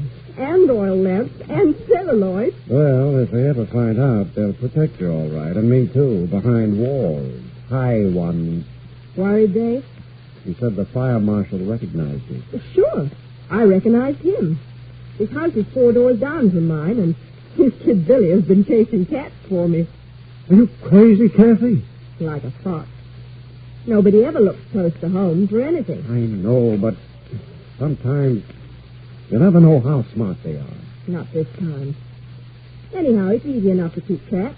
If they suspect anything, the insurance company will hold up the check. They'll tip their own hands that way. Which reminds me, a check came today. Which place? The one on 4th Street, remember, a month ago. Place I had in the name of Jason. That was a good one. 3 alone. Let me see the check. Yes. Full payment. 25 grand. Ah, this is the racket, Dave. I've been waiting for this all my life. And so will buy a lot of pretties. There'll be lots more after tonight. And after the 3rd Street joint, plenty more. When will we set the 3rd Street joint, Dave? Whenever your kitten's ready. Well, she ought to be right now. I haven't fed her in 4 days. Tomorrow, maybe. Any chance of them checking? Not a chance. Phony name. The policies with a company 1,000 miles, and the gang will pay off at tonight's job. Okay, then. Tomorrow night. Another bonfire.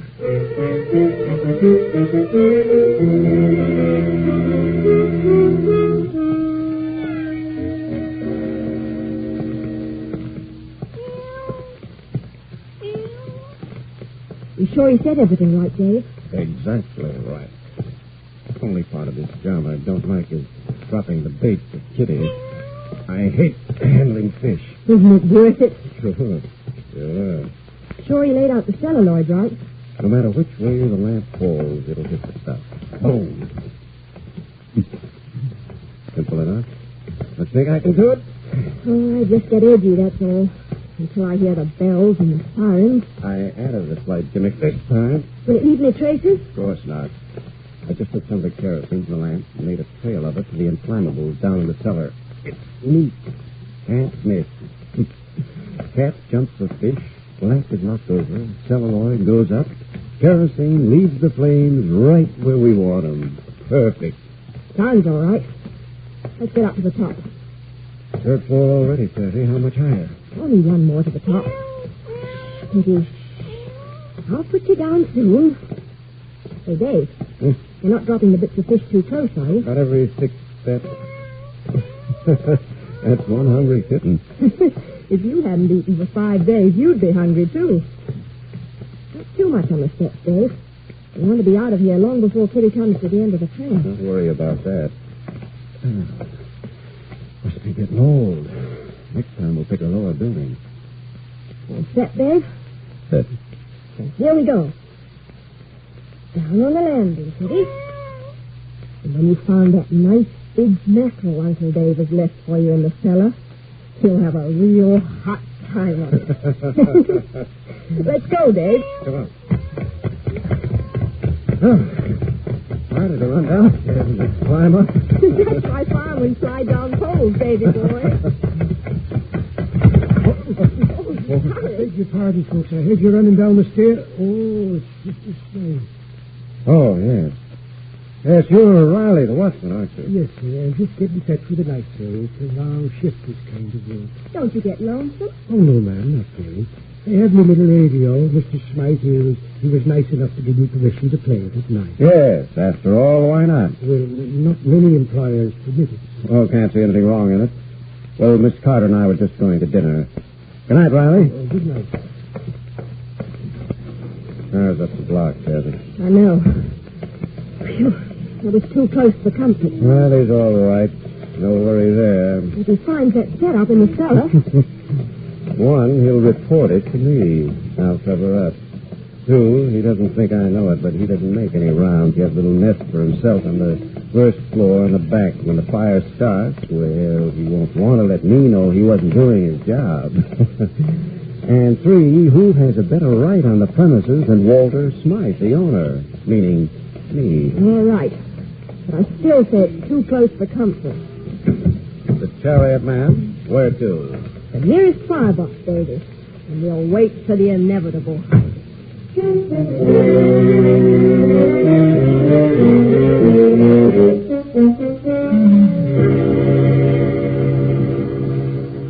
What time is it, Dave?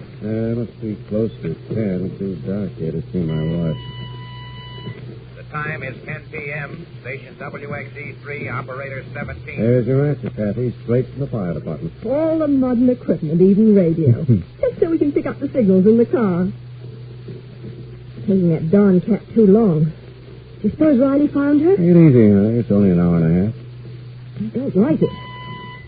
On the south side, box 1195, Jackson Street and 4th Avenue, WXE3, operator 17. Where's the bigger tonight? On the south side, box 1195. All on the south side, last 5 calls. Usually are. It's a slum down there.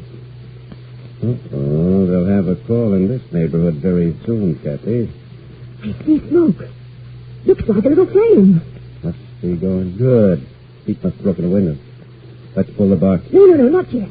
Give it more of a chance. Probably more toward the back. That's where I set the lamp and so forth. And where's Riley? Probably asleep. Oh, boy. See that flame? First floor window. Get the box, then. I'll start the car. Check.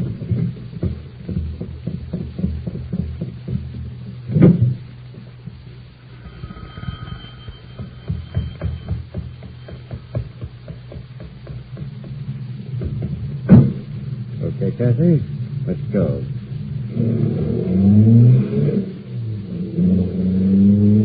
Oh, but David, I like to hear the engines come.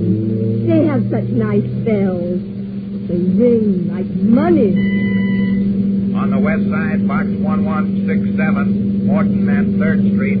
On the west side, box 1167, Morton and 3rd Street. That's it. WXE3, The boys are rolling. operator 17. Where are you going, Kathy? Up 4th Street. They'll come that way. They're exciting enough in daylight, but at night, all together. Kathy, sometimes you scare me to death. Here they come.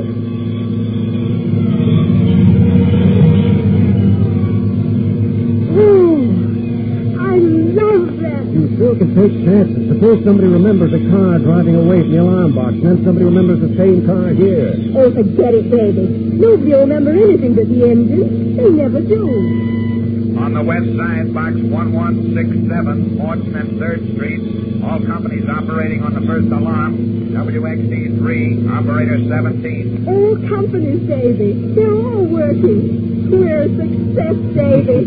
We're a success again.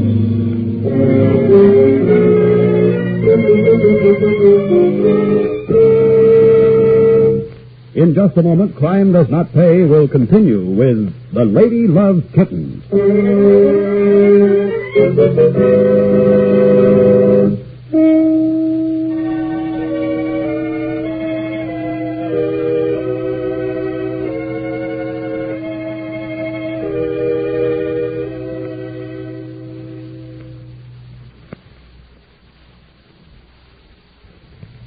Now we continue with Crime Does Not Pay, starring Anna Lee as Kathy Patterson in The Lady Loves Kittens.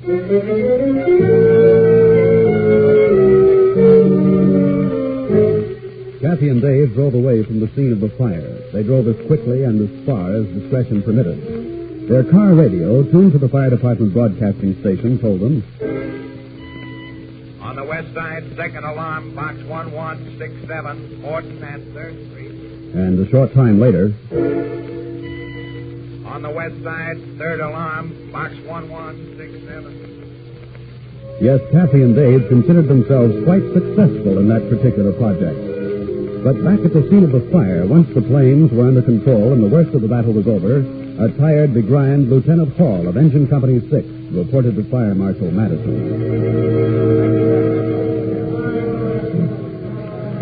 Lieutenant Hall reporting, Marshal. Well, glad you identified yourself, Hall. I wouldn't have known you under all that soot. Yeah, it's a bad one this time. Yeah. We got a roast on the first floor. Well, when'd you find it? A few minutes ago.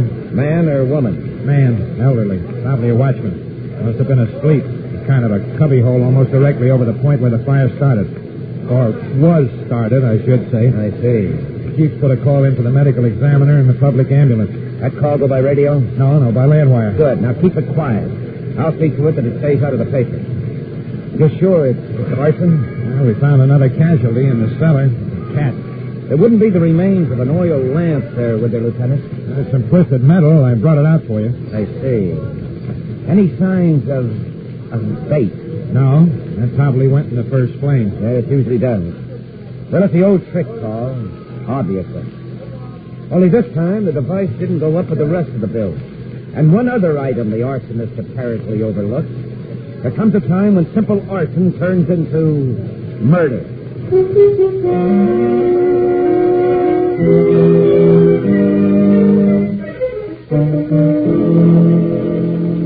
Here it is, Dave. Envelope from the insurance company. Probably another beef. They made enough fuss about the 3rd Street job. Beef nothing. Look at here. $30,000 worth of beefsteak, my boy. Oh, pretty. So pretty. Made out nice and neat to William Smythe. Tomorrow's the day, Kathy. With this safely in the bank, we're almost through. One more job and you're set for life. I've got that property over on 10th Avenue. It'll go like a matchbox. Enough insurance? $25,000. That'll do it. When? I'll get me another little bitty pussycat. When? I'll get the cat tomorrow. We'll be ready next week. As soon as Kitty is hungry enough.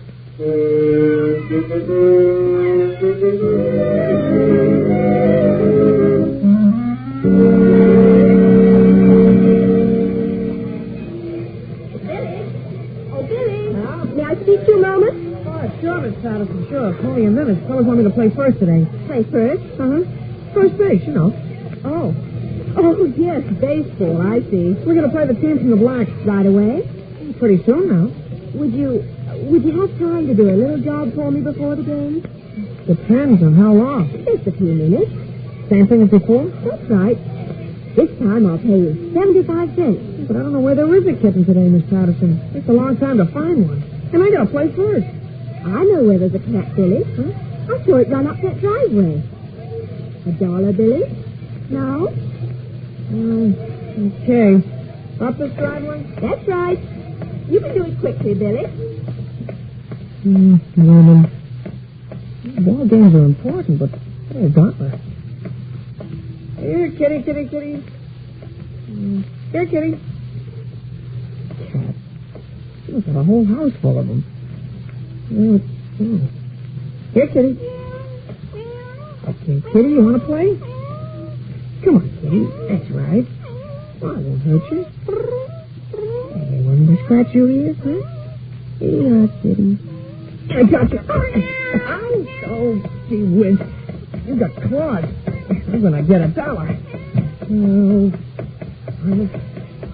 Good boy, Billy. You got her. Yeah, and she got me. Yeah, Miss Patterson, take the mangy old thing. You're scratched, all right, Billy. But nothing iodine and an extra $1 won't cure. Here you are, Billy.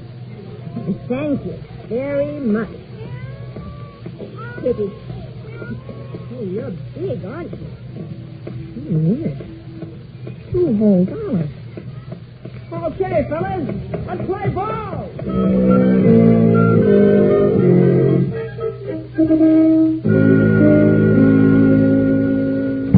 Anybody home? Yes, I am, son. Your mother had to run out to the store for a minute. Al, how was the game today? Bill, you've been fighting again. No, Dad. Yeah, we won the game. What'd you play? Catcher without a mask? No, I played first. Oh, swell, boys. Yeah. Hey, you get spiked or something? No, of course not. We don't wear spikes. I was catching a cat. Bill Madison. Catching a cat. Yeah. The lady gave me $1 for the cat. And another one for the scratches. Oh, I see. She must have wanted her cat pretty badly. No, it wasn't hers, just a stray. In the Hennessy's backyard. She collects cats. How do you know? Oh, I've caught some for her before. That's how I got the money for my new scoop net. Oh, I see. You know her name, son? Sure. Miss Patterson. Well, does she know yours? Mm-hmm. Oh, look, a lost dog. My son. Oh, Billy, does this Miss Patterson, does she have dark hair and blue eyes? Yeah. Do you know her, Dad? Well, by sight. Once I talked to her. At a fire. What was she doing there? She a lady buff or something? Well, that's what we thought at the time, but I'm not so sure right now. Now, look, Billy, you go on upstairs, clean up. Get some iodine on those scratches. I'll be up in a minute. I've got some telephoning to do first.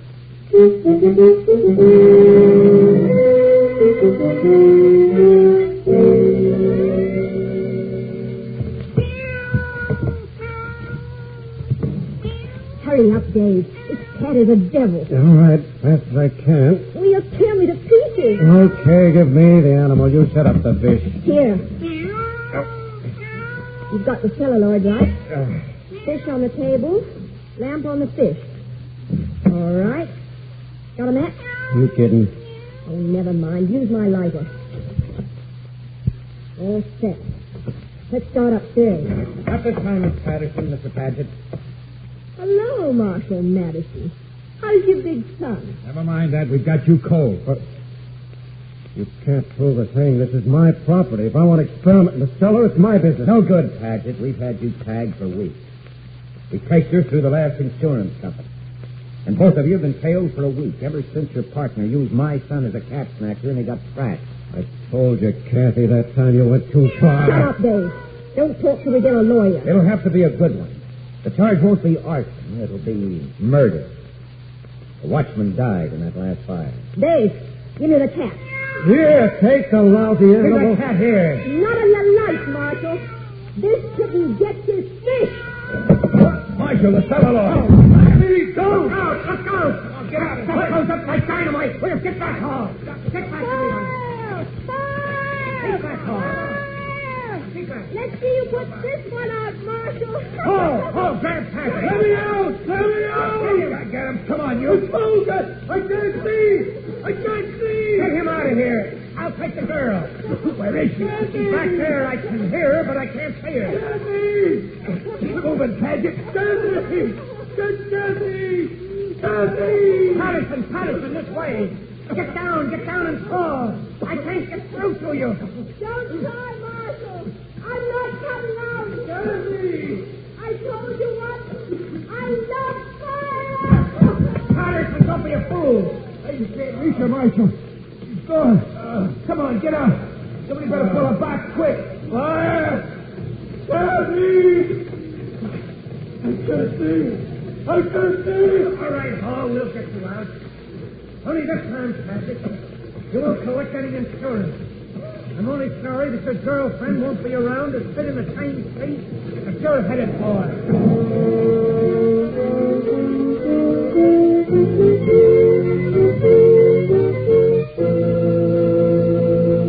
Lion does not pay.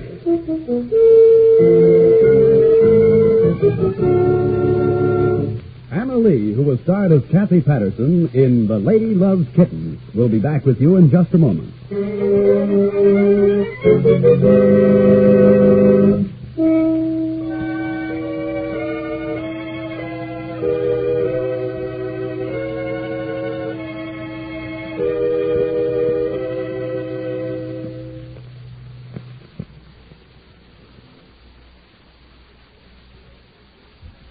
Now, here in person is Anna Lee.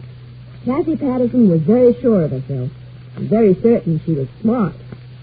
But like most people who make their way outside the law, Kathy and Dave were too smart and too sure.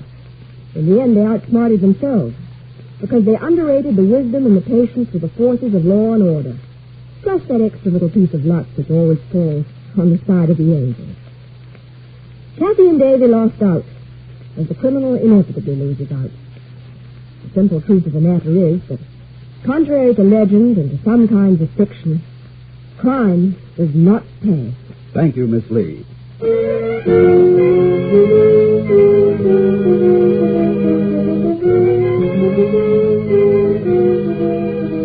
Crime Does Not Pay is written by Ira Marion and directed by Mark D. Loeb, with music composed and conducted by John Garth. Technical advisor is Burton B. Perkins. The events, characters, and names used in the story you've just heard are fictitious. Any similarity is purely coincidental.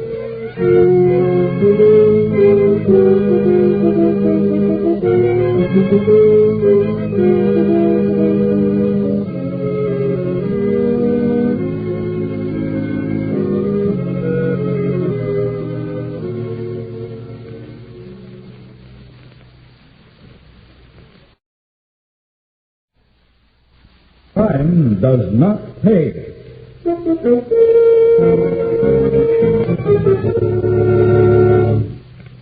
I think you better change your mind, Stone. I told you, Lug, I don't repeat myself, not more than once. The boss won't like it. I don't like this kind of operation. You can tell that to your boss. And you can tell him, too, I'm taking my business elsewhere. You can't do that, Stone. The boss controls the territory. You buy from him or nobody. I buy where I please, and I don't buy hijacked goods. Now, beat it before I have you thrown out. You're throwing who out of where? I told you I don't repeat myself. You're so right about that, Stone. You won't repeat yourself. Gun, to me or nobody. Not with a belly full of lead, you won't.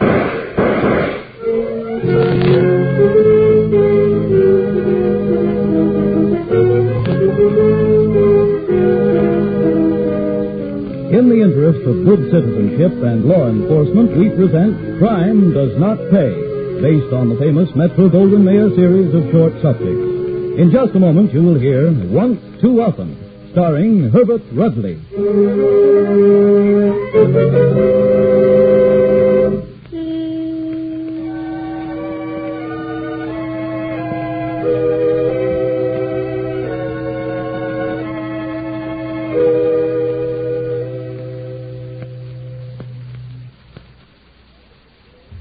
Now, Crime Does Not Pay, starring Herbert Rudley as Ollie the Lug Barker in Once Too Often.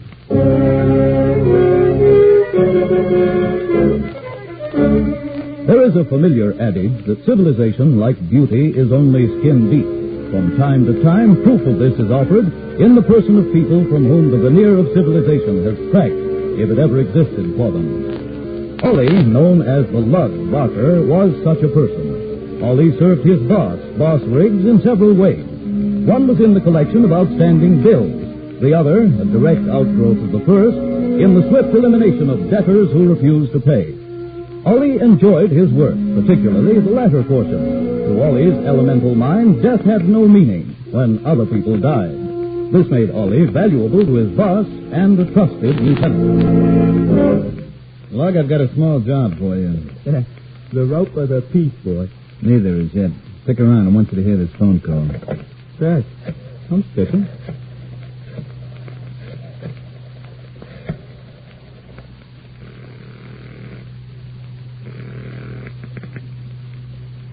Dave Stone speaking. Dave, this is Boss Riggs. Oh, hiya. Is business or pleasure? Business. Can you use the shipment? What's in it? Mix, mostly scotch. A few cases of brandy, half dozen imported champagne. You're making tie-in sales these days, Riggs? I can have the scotch if I take the other stuff, huh? It all came off the pier together. Right off the boat and right under the long noses of the customs boys. How much? Legitimate, around 10 grand. This way you can have it for 5. That's a lot of liquor. You run a busy joint, you can use it. And more besides. Well informed, aren't you? In my business, I have to be. You want it, you can have it tonight. I haven't got the 5 Gs floating around just now. Too many holdups. $2,500 when the lug delivers, the rest in 10 days. It's a deal. Set him over with the truck. Around 3:30? He'll be there. You heard that, Lug? I heard. Deliver the load, pick up 2.5 G's. What's this off the pier routine, boss? We hijacked that stuff night before last. It's hotter than a pistol. What Dave Stone don't know won't hurt him. And I want to unload. Hijacked liquor is unhealthy. Make the delivery lug and be back here with the cash by 4 a.m. I'll wait for you.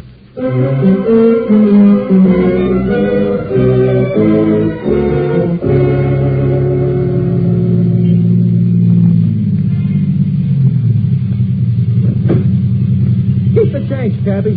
Good evening, Mr. Barker. Stone inside? I can't see Mr. Barker. I'll see for myself. I'm sorry, the club is full unless you have a reservation. Out of my way, jerk. I said I'll see for myself. Good evening, Mr. Barker. All you guys say the same thing. Why don't you change the script? I'm very sorry, Mr. Barker. You see, the rope is up. A very good house tonight. Stone here? I will see, sir. Never mind. Anton, I don't think Mr. Stone is in yet. Now I know he's here. And he's wise. You wouldn't come off the street in those 50-cent tips if you didn't have orders. Please, Mr. Barker, disturbance is not necessary. Out of my way, square head. I'm seeing Stone before he gets a chance to land. And I know the way. I've been here before, remember? Mr. Barker, please, Mr. Barker. Lug. Yeah, the lug. Well, Lug, It's 3 weeks. The boss gave you 10 days for the balance. 2.5 G's. Pay. I don't pay for stolen goods. Who says? I do. That load was hijacked. They took me for $2,500 on it. Okay, that's the way the game's played. I take my chances buying from Riggs. He takes his chances on getting paid for stolen liquor. The boss don't pay me for arguing. I want the dough. No more. Period. I think you better change your mind, Stone. I told you, Lug, I don't repeat myself. Not more than once. The boss won't like it. I don't like this kind of operation. You can tell that to your boss. You can tell him, too, that I'm taking my business elsewhere. You can't do that, Stone. The boss controls the territory. You buy from him or nobody. I buy where I please, and I don't buy hijacked goods. Now beat it before I have you thrown out. You're throwing who out of where? I told you I don't repeat myself. You're so right about that, Stone. You won't repeat yourself to me or nobody. Not with a belly full of lead, you won't.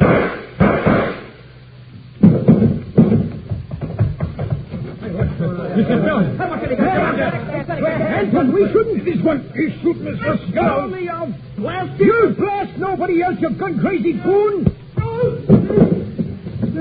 All right, Anton. Now we call the cops.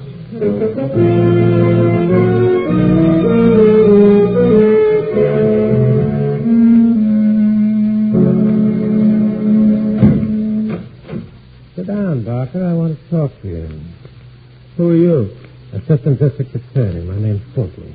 The one what invented the steamboat? Cut it out, Barker. You're in no spot to get fresh with me. Well, I'll get out of this rap. Just wait. Not a cent.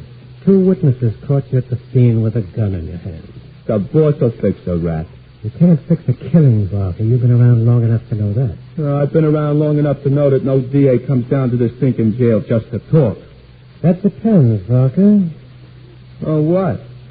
On what we might talk about. I thought you said the boss couldn't fix no killing. The boss, as you call your employer, Riggs, can't fix anything. But he can cost the taxpayers a lot of money by hiring the kind of lawyers who stretch your case for weeks. Yeah, well, that's all right with me.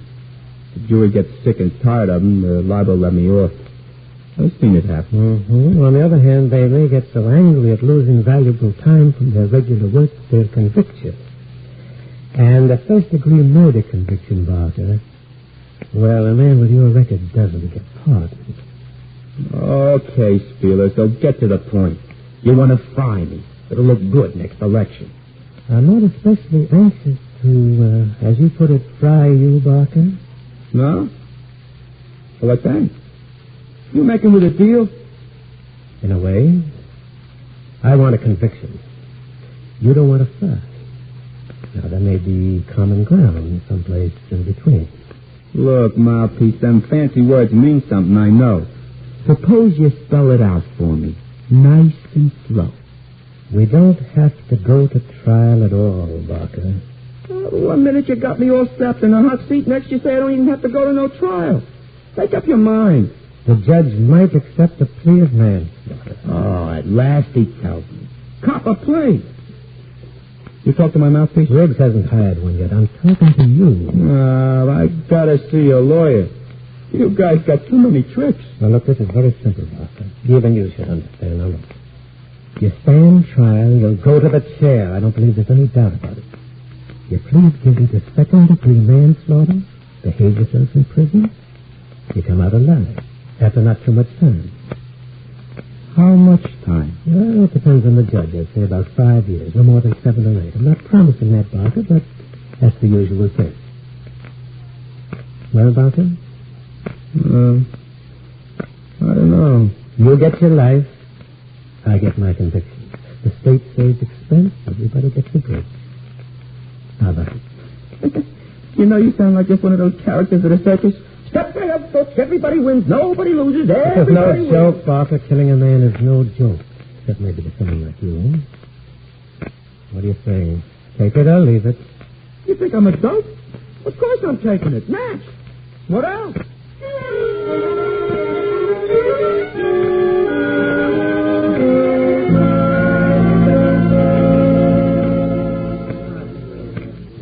Well, Lug, I must say you look well. Big house seems to agree with you. You're putting on weight. Yeah. I'm being a good boy, like you said. I'm an assistant in the library. Next thing, I'll be babysitting for the warden and his missus. And your spirits are high. Good boy. Yeah. On visiting days, we always have dumplings. Lug, you're all right. Am I? What's cooking, boss? Progress? We're making progress. You've been saying that for almost 3 years. Progress. Never heard of it. Now, the parole commission is very touchy, especially in cases like yours. Too bad about them. They don't have to sit around this joint and say yes to the screws. They don't like deals in murder cases. Well, it was all legal and everything, wasn't it, boss? Worked out fine. Your friend, the assistant DA, made DA. Now he's on his way to Congress. Yeah. But where am I on my way to? Besides back to a cell. Just a little more time, Logan. I've been a good boy. I'm saying sir to my teeth. Easy, Lud. Take it easy. Just a little while more. I'm getting to the commission again next month, and I got a hunch you'll be out before you know it. Hey, boss. Can I come back to work for you like before? You'll be on the payroll again. And I'll find something for you to do. You know I always take care of my boys. Oh, sure, I know. But time's a wasting, boss. Get me out of here. I'm itching for action. Just get me out of here. You won't be sorry. I picked up a few new tricks from the fellas here. So wait till you see me in action again, boss. Oh, wait till you see me in action.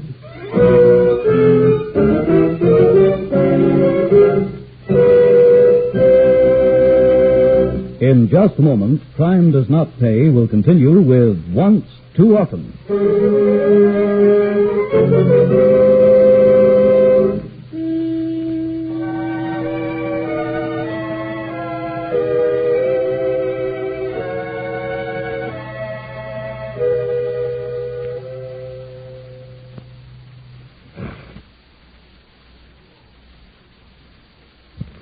Now we continue with Crime Does Not Pay, starring Herbert Rudley as Ollie the Lug Barker in Once Too Often.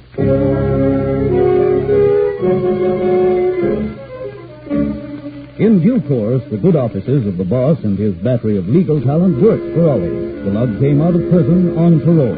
The warden delivered his usual lecture. The guards, hardly fooled by the good behavior which had marked the Lug's sojourn in the big house, escorted him to the gate, and he was on his own. Fully prepared to make his own way back to the city and the boss, the Lug was surprised to find a car waiting at the gate.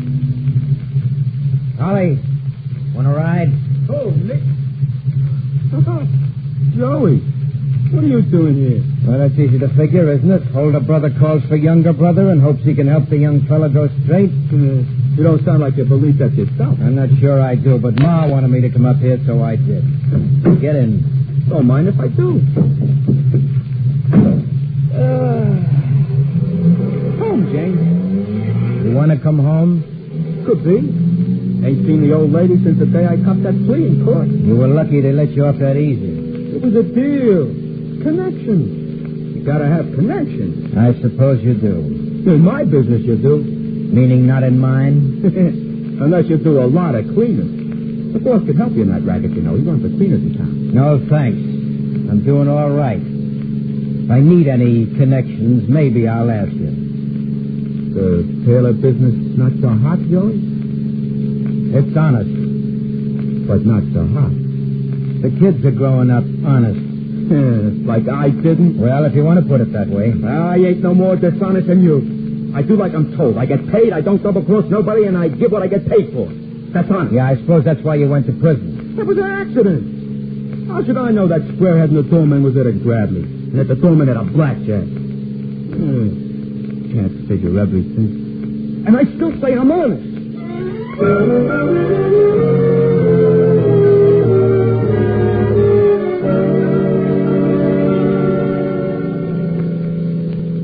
Come on, cut it out, Ollie. You've been sulking for an hour.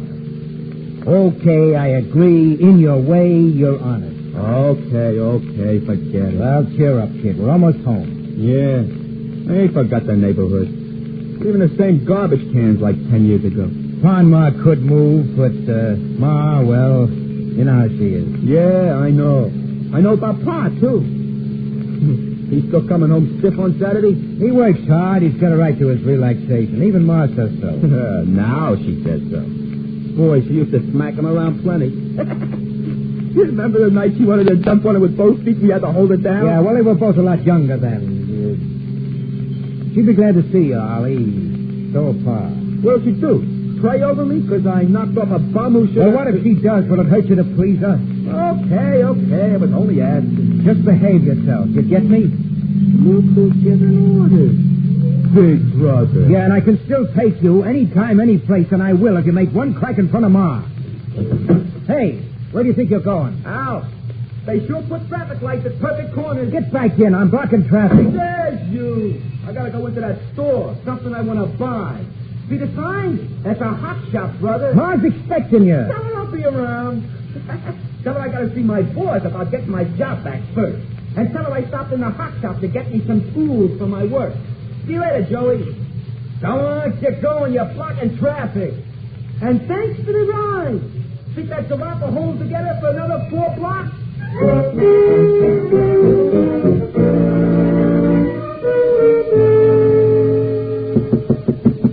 Come in.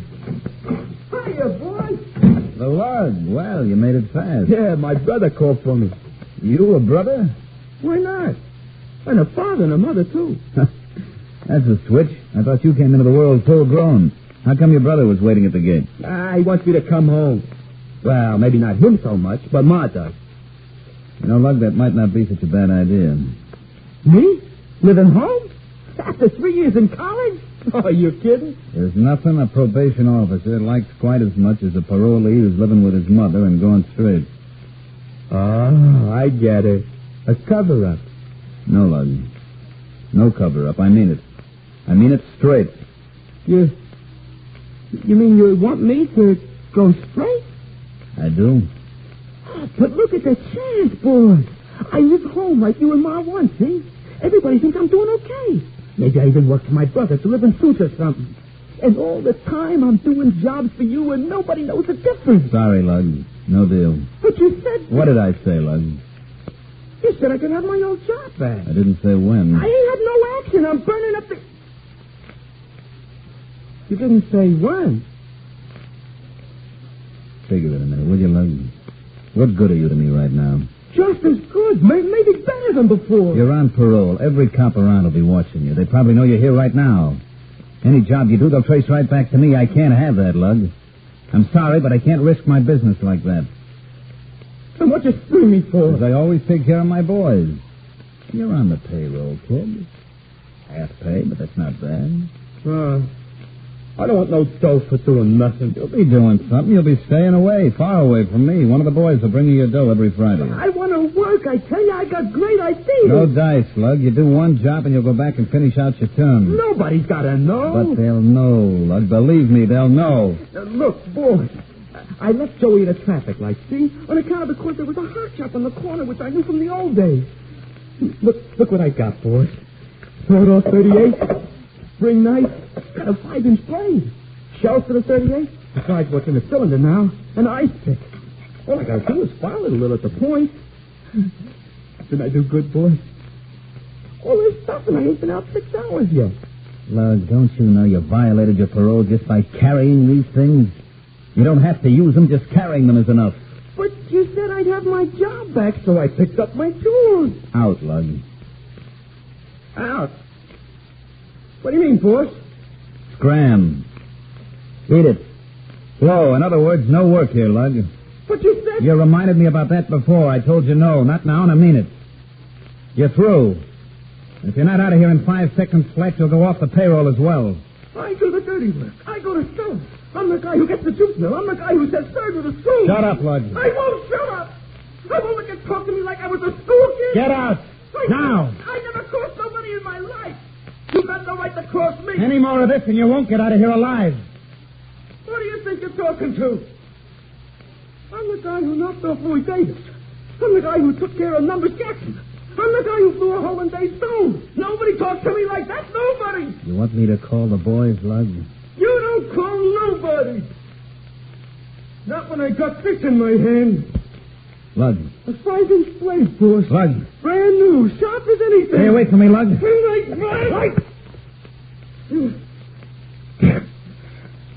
You cut me up. You cut me, your boss. You cut me. You bleed like anybody, boss. And all over the rods, too. That's not too bad. Does it hurt, boss? Does it hurt in the belly like that, huh? With a 5-inch blade? Does it?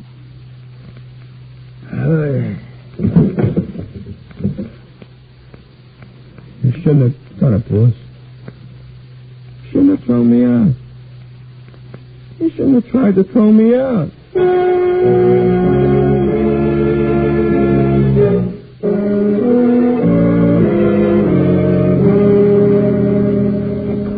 Hiya, Joey. See ya. And I want the tapes on the inside of the pants, Steve, so they won't get all frayed so quick. Excuse me. Yeah, I'll be with you in a minute, Ollie. Anything else on the suit, sir?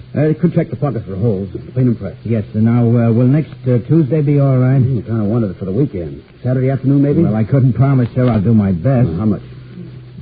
Take trouser cuff, check pads, clean pads. $2.50, sir. There's your slip, sir. And stop in Saturday. I'll try to have it ready. Thanks. I'll be here. See you Saturday. Okay, Ollie, what do you want? You don't have to be so tough. I come home like you said I should. Yeah, I see. Only this store ain't home. What'd you hear from your boss? Nothing. And I ain't going to hear nothing. He fire you? I said I ain't going to hear nothing from him. Well, go on up the house. Ma's waiting. Well? You're going to let me work for you, Joey? You can start delivering on Saturdays, maybe. I'm busy Saturdays. What's wrong with you? You going straight, Ollie? Ma wants I should, don't you? First time you ever cared what she... Get your hand out of that jacket pocket, Ollie. It ain't your jacket. I'm responsible for it as long as it's in my store. There's nothing in it anyway. I know you, Ollie, from way back. There's nothing in it now. You saying I took something? I know you did. Open your hand. Okay. Nothing but a lousy $1/2. Give it here. Find us cheaper. That's stealing, Ollie. I found it. It's mine. You stole it from a customer's pocket. Give it here, I said. I never stole nothing. Except maybe fruit from in front of the grocer's when we was kids. I want that $50. Come and get it. I told you I can still lick you. Don't touch me, Joey. I'm sick of you. I'm sick of making Ma think you're doing okay. I'm sick of hearing what a wonderful boy her baby is when I know... What do you know, Joey? You know I'm dangerous? Huh? And hot in the pistol? You know I just give it to the boss, Joey? Did you? Ollie. Shut up, you mealy-mouthed sewing machine jockey. I'm sick of your baloney. Ollie, put away that gun. Sure. I'll put it away, Joey. After I'm done using it. Ollie.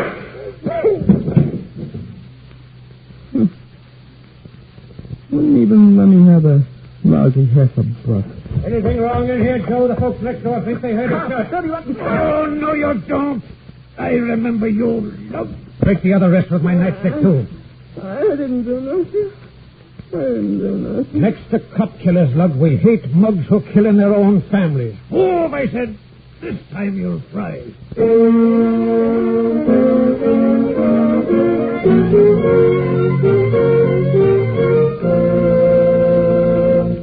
Crime does not pay.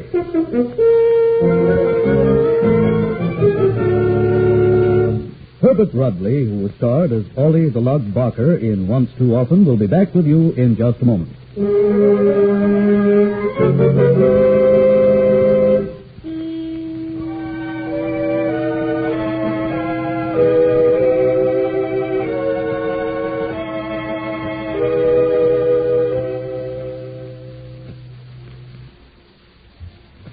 Now, here in person is Herbert Rudley. At first glance, there may seem to be little or no moral to the story of Ollie the Lug. Ollie was a killer and found the end reserved for criminals of his type. But the fact remains that Ollie did kill once too often, more because of the eagerness of the authorities to achieve a conviction than because of any skill of his own in evading the law. Until proper provision is made for the correct scientific study of every person like Ollie who comes within the purview of the law, cases like Ollie will continue to be handled as ordinary cases. People like Ollie will continue to be a menace to society as a whole. Here, in terms of life or death for everyday citizens, we can see once again that for all of us, as well as for the criminals, crime does not pay. Thank you, Mr. Rudley.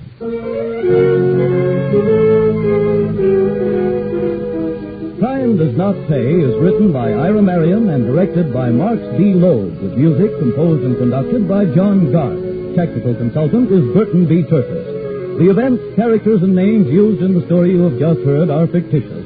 Any similarity is purely coincidental.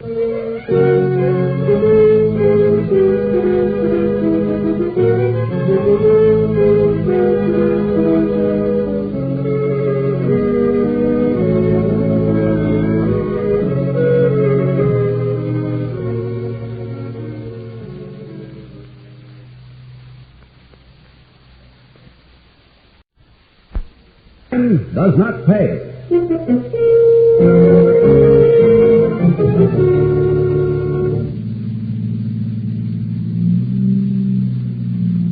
Sure, fellas, sure.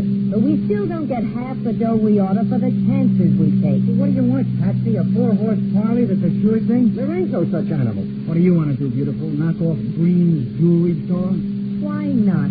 Are you nuts, sister? That's a lot of you. Rocky, watch your driving. I'm not nuts, and I said green. Now, look, Patsy, the joint's got the burglar alarm strung over every inch. It's wired, it's hot. Sure. Don't I know it? But why can't we make those things work for us?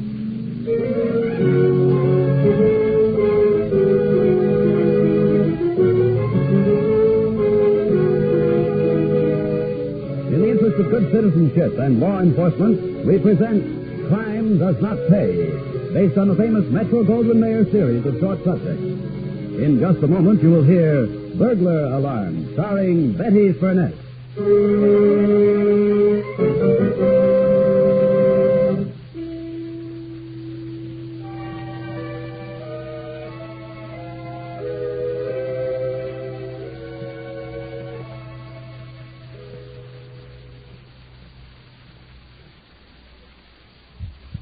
Now, Crime Does Not Pay, starring Betty Furness as Patsy Rice in Burglar Alarm.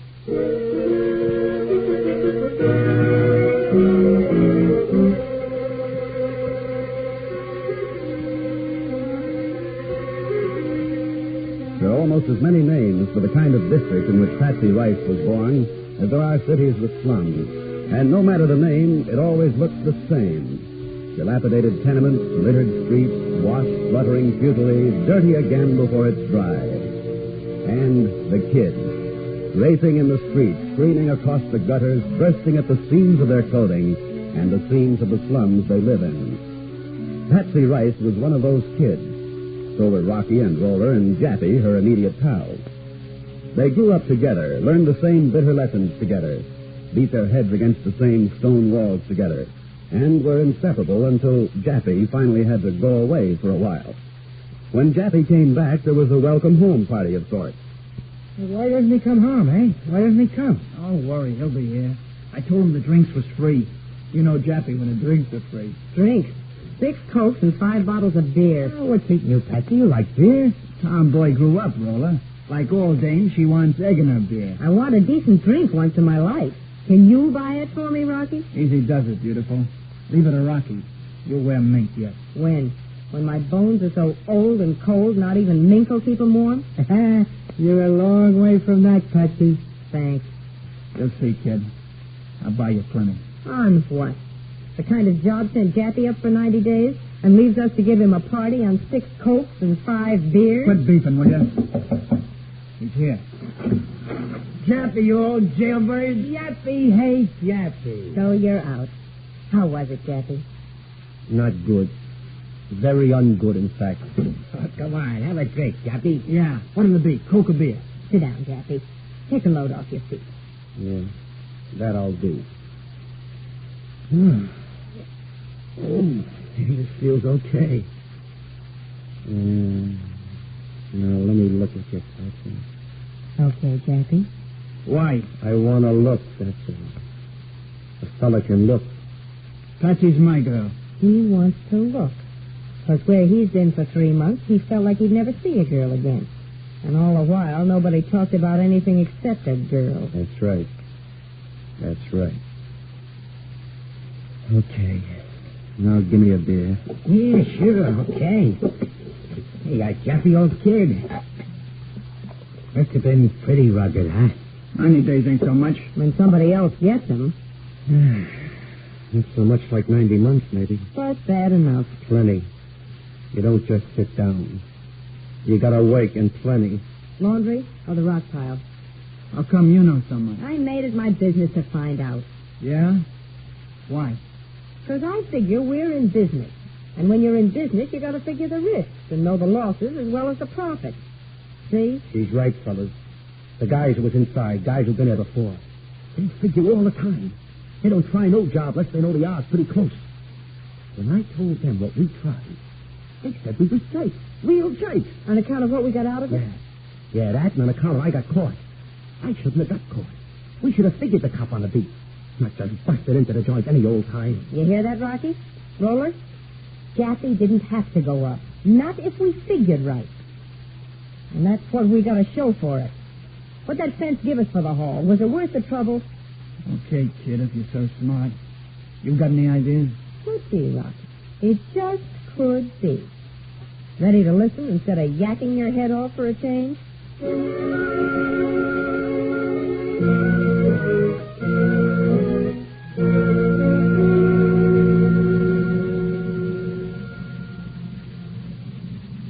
Looks like we're okay, beautiful. Tell you about that after we get back home with the haul. You sure keeping the string loose. It's like I told him, so there'll be no mistakes. If there's one job, I'm satisfied I'm outside. Next time, maybe I'll let Roller stay out with me, and you can go in with Jappy. We'll try that just once. You're my girl. Listen. He's checking doors on the beat. Come on now, Rocky darling. Be passionate. And don't forget to pull that string. I did it already. Cup's only a couple of doors down the line. Give me a smooch, hon. Only in the line of duty, lover boy. Yeah. Sure you didn't dream up this idea just so we could have a little smooching in private. Private? Here? In the doorway of a fancy dress shop with Roller and Jappy working inside and a cop getting closer every minute? It's 2 o'clock in the morning. Nobody else around. Good. Now make it a long one right next door. And reach the string. Check. A pleasure, beautiful.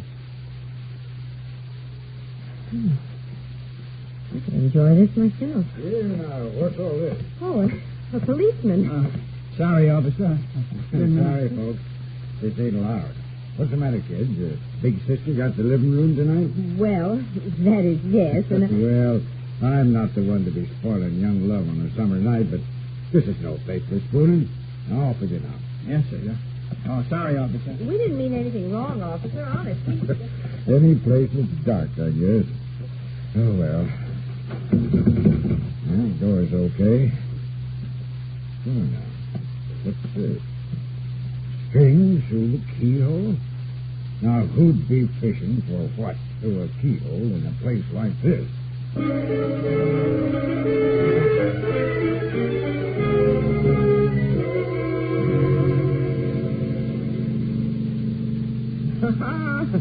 Neat, I tell you, neat. Only next time, Rocky, don't take the string so hard. You almost took my finger off. I'm telling you, we had the joint almost clean. The back door was standing wide open. Rocky pulls on a cord through the keyhole. Jackie says the top is covered. We beat it to the car, then you come strolling around a corner like it was nothing at all. And off we go. That's how it is when you plan, fellas. That cop is still scratching his head over that spring. 5 will get you 10 on that. We sure dumped the loot in the back quick like. Good home. Yeah. What you been doing? Sleeping at the wheel? No. I'm just thinking that maybe I got the best job in the whole setup. Never mind that, Rocky. You know, I wouldn't mind that department myself. Not with you, Patsy. I'll say it, Jackie. You didn't answer Rocky's question yet. Is it a good haul? Looks okay to me. A dozen dresses, 3 coats, 2 with fur on them. Is that all? Good enough. Oh, for a first try with the new system, sure. Ben ought to give us a couple of hundred. Good start. And that bag you lifted yesterday had 150 in it, Patsy. How much you get on that heist job, Debbie? Only half a fee. Oh, we've done 400 in a week, Patsy. Ain't bad. Yeah, that's pretty good. We do that every week. Plus, a couple of good bets and a bobtail. You'll be riding in the chips in no time. Sure, fellas. Sure. But we still don't get half the dough we oughta for the chances we take. What do you want, Patsy? A 4-horse parley that's a sure thing? There ain't no such animal. What do you want to do, beautiful? Knock off Green's jewelry store? Why not? Are you nuts, sister? What are you talking about? Shut up, a lot of you. Rocky, what you driving at? I'm not nuts, and I said Green. Look, Patsy, the joint's got the burglar alarm strung up every inch. It's wired, it's hot. Sure. Don't I know it? But why can't we make those things work for us?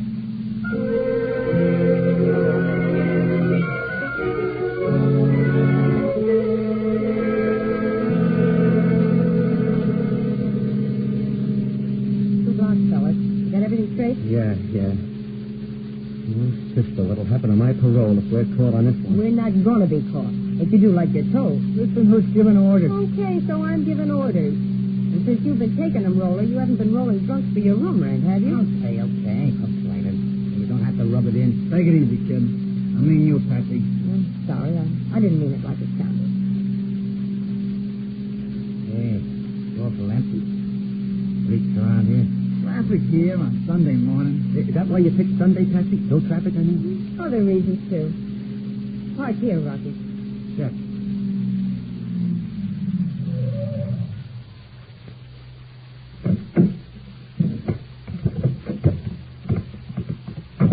Rings ain't till the next block. Want to attract attention driving past on Sunday, Jappy? Gee, you think of everything, Patsy. Well, I try to. Okay. Now, everybody got the orders straight? You and me, we stroll over to Breen. Right. Jappy? I gotta walk to that cellar door across the street from Green's, open it, go down inside. So far, so good. Roller? I drift to the corner. After you and Rocky hit the cellar, I follow you. Pull down the door after me. Stick the wedge in like you showed me so as we can see without anybody seeing us. Right. Now, let's get started. And don't muff anything, boys. The bundle heavy, Rocky, dear? Enough. Should have let me wrap it in newspaper. Oh, that gag's for when you want to bust the window quietly. Today, we want to make as much noise as we can. Okay, honest, you say so. I say so. And are we going to make a racket? You know, sweetie, I started to snap a few things when we was kids. You were mad at the world. Now I think you'd like to do jobs like that. And if I do, what did anybody ever do for me? Did we have a chance at the decent job? Could I ever even learn shorthand? Nothing. Look at those sparklers in that window. Yeah. They're real. This is the big job, Rocky. Anybody looking at us would think we was a couple of kids window shopping for a ring, maybe. Window shopping is right. And you with a rock under your coat. Okay. The coast is clear. Jackie's got that cellar open. Heave it. Now. Now is right. Twice the feet, Rocky. Come on. Watch the cellar. Don't get on the stairs. good. You made it. What a beautiful racket. The cops ought to be here. So good. Is that all? Since when did you guys ever have grandstand seats to watch the cops open up a store full of diamonds so you could take your pick with nobody to bother you?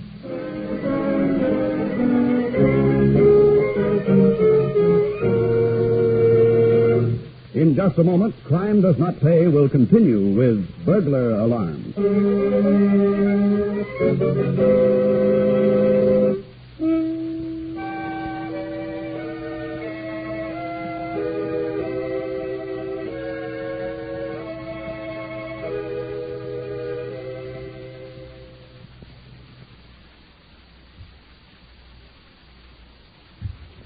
Now we continue with Crime Does Not Pay, starring Betty Furness as Patsy Rice in Burglar Alarm.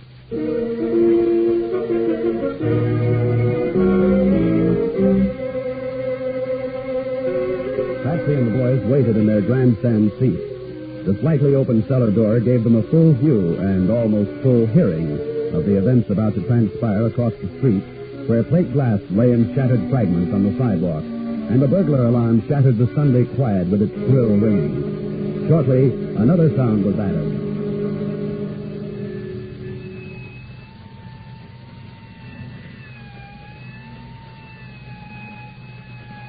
Here they come, fellas. Yeah. Snow White and the two dopes. Is that the best they could teach you in the workhouse, Jappy? I knew that when I was wearing bloomers. Okay. I was only kidding. Hey, look at the cops. Guns and everything. Maybe they think whoever heaved the rock is sitting inside waiting for us. With the window in pieces, they tried a door. Cops always try doors. You know that, Rocky. Yeah.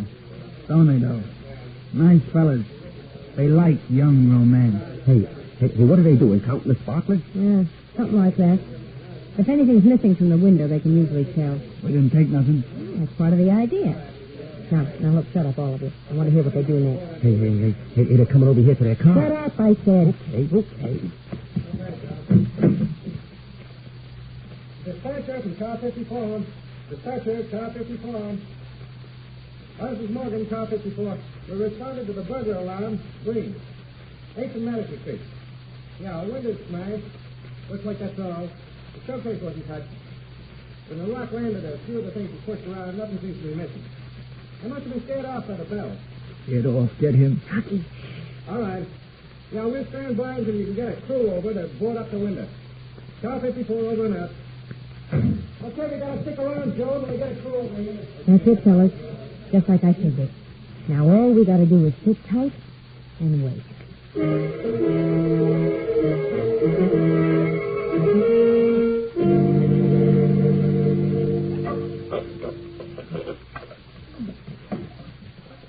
Easy, I said, Rocky. Now let every cop within a mile down on us. There ain't no cop in a mile. Who's awake? Come around here after midnight on Sunday. Boy, if this street was dead this morning, what is it tonight? Perfect for us. Uh-oh. Company's coming. Duck, fellas. Last board's off, beautiful. Place is wide open. He's blinking his lights. It's Jappy with the truck. Push me into the window, Rocky. Check, beautiful. Hey, can't we just clean it out from here? We got a truck roller. We're not stopping at the window. Make it fast, huh? We gonna try to clean out the whole joint? Nah, only the valuable stuff. Nothing under 5 carats. Everything's set, fellas. We're touching. Inside, opening the door. She knows where the alarm switch is for that. No bells tonight, boys. Come on, boys. Coast is clear. Not even a watchman. You bring the boxes, Jappy? Boxes? What for? To pack the stuff in. Oh, never mind. Oh, there's a load of stuff here. Looks like a packing room or something. Start grabbing, boys. Rocky says nothing under 5 carats. Rocky says. Never mind Rocky's joke. Clean the place. Everything. Understand? Ah, you and your joke. Rocky, we're gonna be rich. No more window shopping. We can split the loot with 5 or 6 cents. We'll get plenty. We'll get plenty if we get ourselves caught. Not me. They won't get me. They got Jappy that time. No plans. Phew. Warm in here. Look, Jappy's working his shirt. No, that's smart. Anybody passing outside. Jappy, Put your jacket on. Too hot. Put it on. Your shirt's too flashy. Somebody might see it. Oh, now I ripped it. Okay. That better, Patsy? I took the thing off. Ripped anyway. Better. But don't forget to take it with you when we strand. I got the pieces in my pocket already. Good. Now keep going, boys. There's more rocks and junk in this joint than even Mrs. Van Astorbilt would want to wear to the opening of the opera.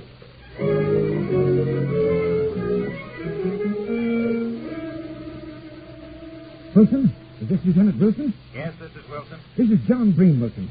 You better get down to my store. Look, Mr. Breen, I told you yesterday after your window was smashed. Wilson, would you please Rocks listen? don't take fingerprints, and the glass was insured. This is Monday morning, Lieutenant. So what? So plenty. I had visitors last night. What? You better get down here, Lieutenant. Whoever it was must have brought a truck with them. They cleaned out my entire stock.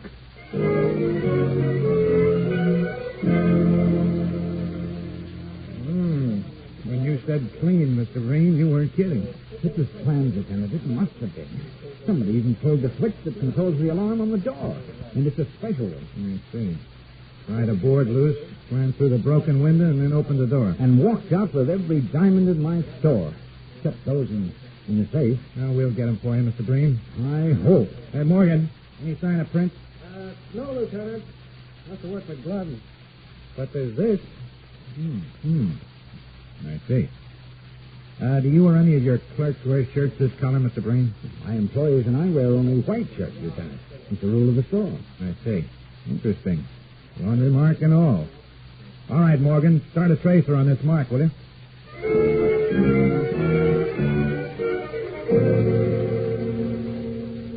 This is your mark, isn't it, Brightman? Yes, sir, Lieutenant. One of my series. Whose is it? Wait, no, I got to think. Don't you keep a file on these marks?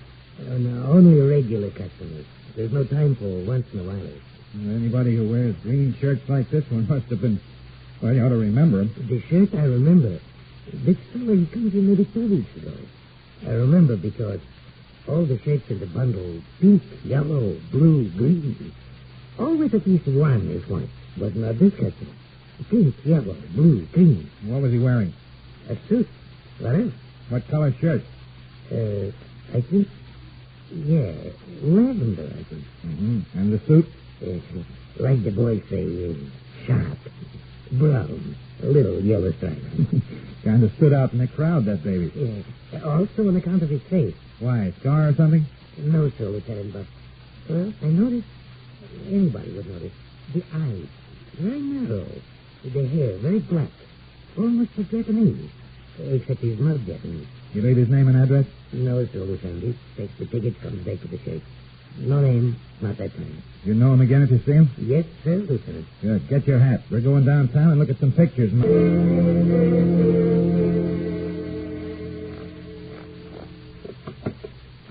Give me 2. So for you, Rocky? Yappy? I'll stand pat. Pat, huh? What do you got, 4 of a kind or flush? You'll see. Yep. I think I'll take 3 myself. Patsy, sit down, will you? I don't feel like it. Oh, come on. Get in the game, Patsy. That's all you can think about. Cards and liquor. Well, I ain't a genius around here, maybe. But I sure ain't nervous like a cat, neither. That's because you haven't got the brains you were born with. Is that so? Says you. Now, take it easy. I'm going to get upset about. Look, when the fences clam up, there must be something to worry about. Fences are always jittery. Or the heat's on. Now, look, we got to expect it.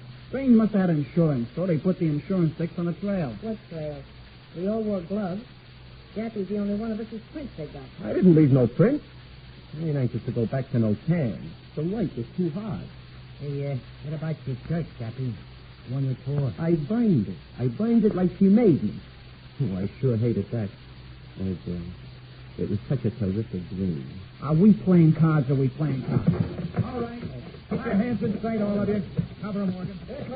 You got no right breaking in here. Where's your warrant? Save the lip, lady. You've got a warrant for your friend Jappy. Had it for days. I ain't done nothing, honest. Shut up, you. Well, we've got Jap cold on a laundry mark. Just a piece of green shirt he forgot to pick up at Breen's.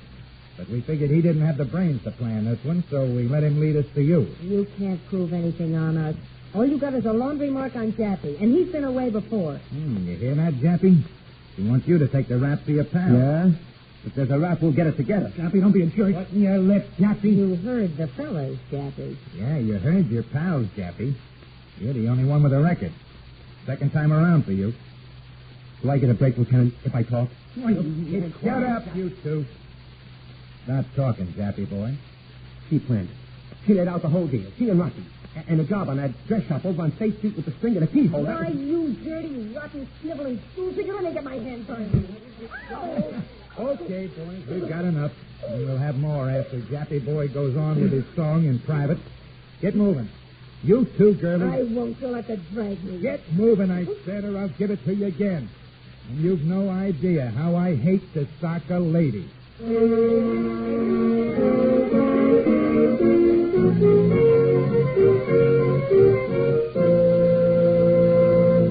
Crime does not pay.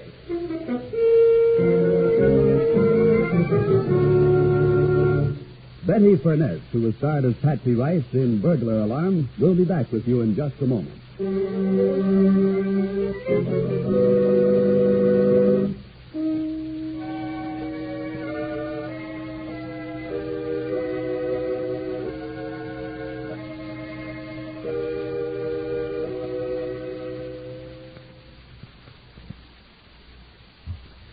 Now, here in person is Betty Furness. Let me say first that ever since the capture of a gang which operated in a manner similar to Patsy's, windows which have to be boarded up are guarded outside of business hours by a specially assigned policeman. However, those policemen are symbols of more than just the vigilance over private property, which is their primary concern. They are symbols of the added cost in taxes and manpower which might be avoided if young people like Patsy found the proper training and right outlets for their abilities.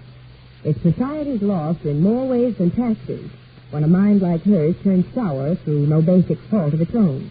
Yes, in more ways than one, crime does not pay. Thank you, Miss Furness.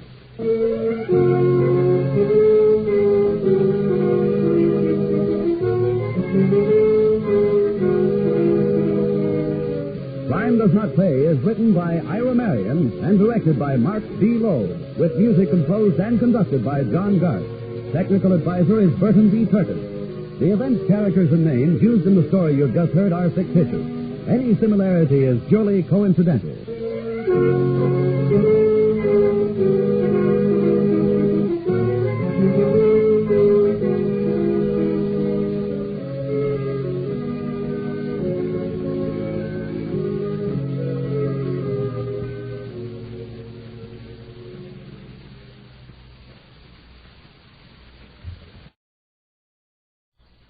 Beat the racket. One for the birds. Beat it. See the manager tomorrow. Go on now. But you don't understand, Mr. Daniels. He's a man. Out of my way, Torello. Out, Torello, you might get hurt. This is no fiddle in the state. I must see that, Mr. Daniels. Mr. Daniels, what are you doing? Out of there's your friend. I'm here you say yourself is a horseshoe table. Is a horseshoe is a for luck? Luck? Luck, brain, Sorello. You haven't got any. Well, you'll be out of here by now. Don't shoot them, Mr. Daniels. Not to your friends out there. Don't shoot. Hold everything, fellas. I got a surprise for you.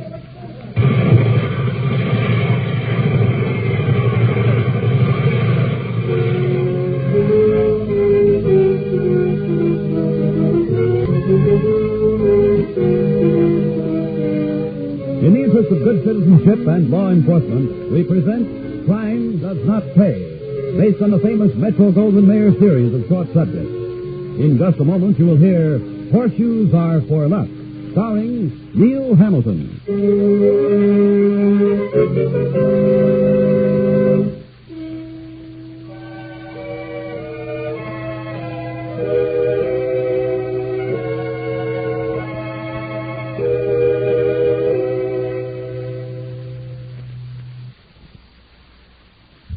Now, Crime Does Not Pay, starring Neil Hamilton as Mitch the Smoothie Daniels in Horseshoes Are for Luck.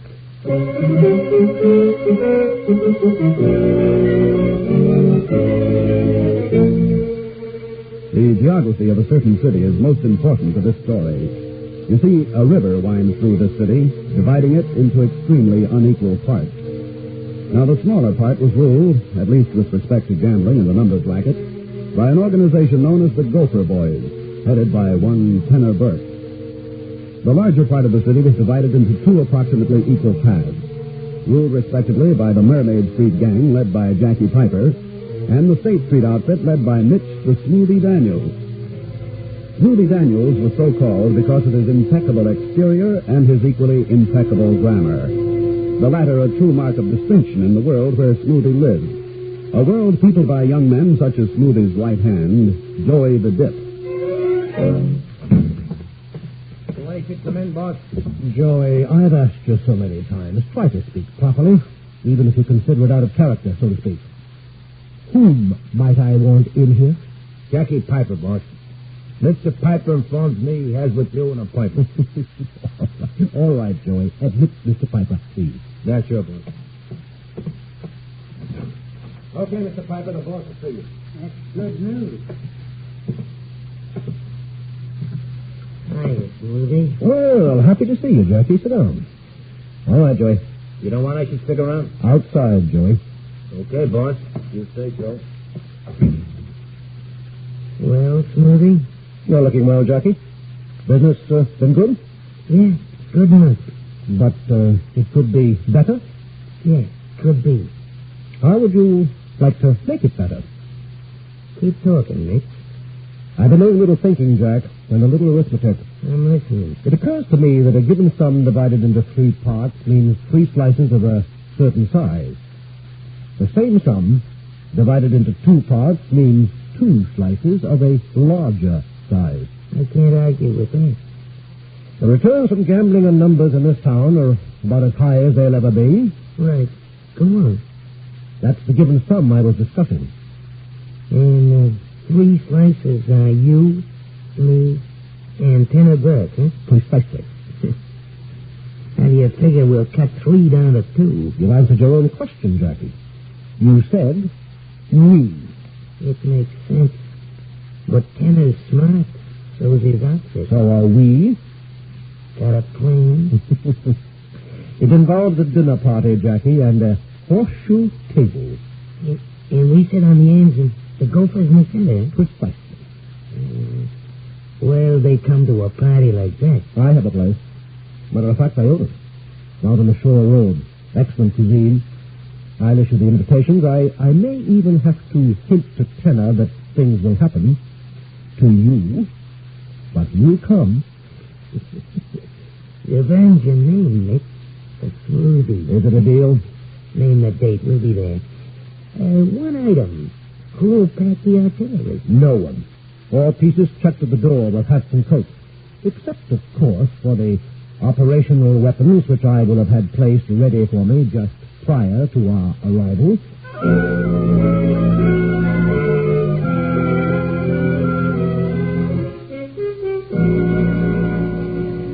That's the plan, Tenor.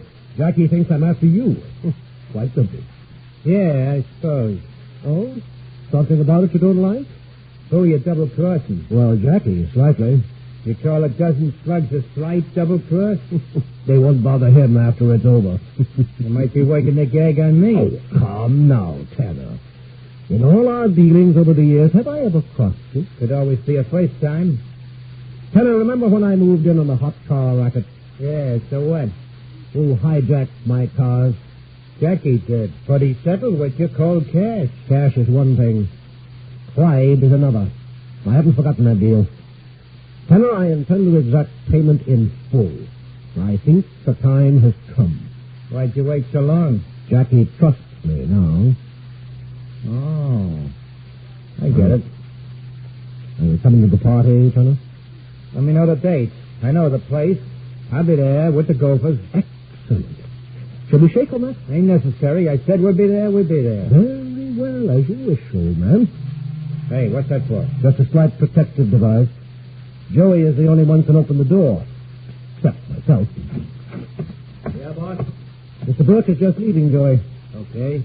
Right this way, Mr. Burke. Yeah, sure. Well, I'll see you that night, huh, Mitch? Of course. Take care of yourself, Tenor. I always have up to now. I expect to keep on. Well, Joey, we're all set. Keep it? The whole bait. Hook, line, and sinker. He'll be there.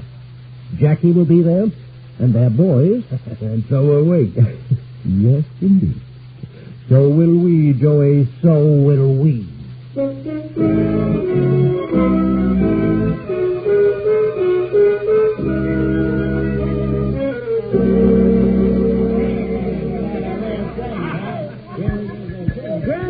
Gentlemen, the hour is growing late.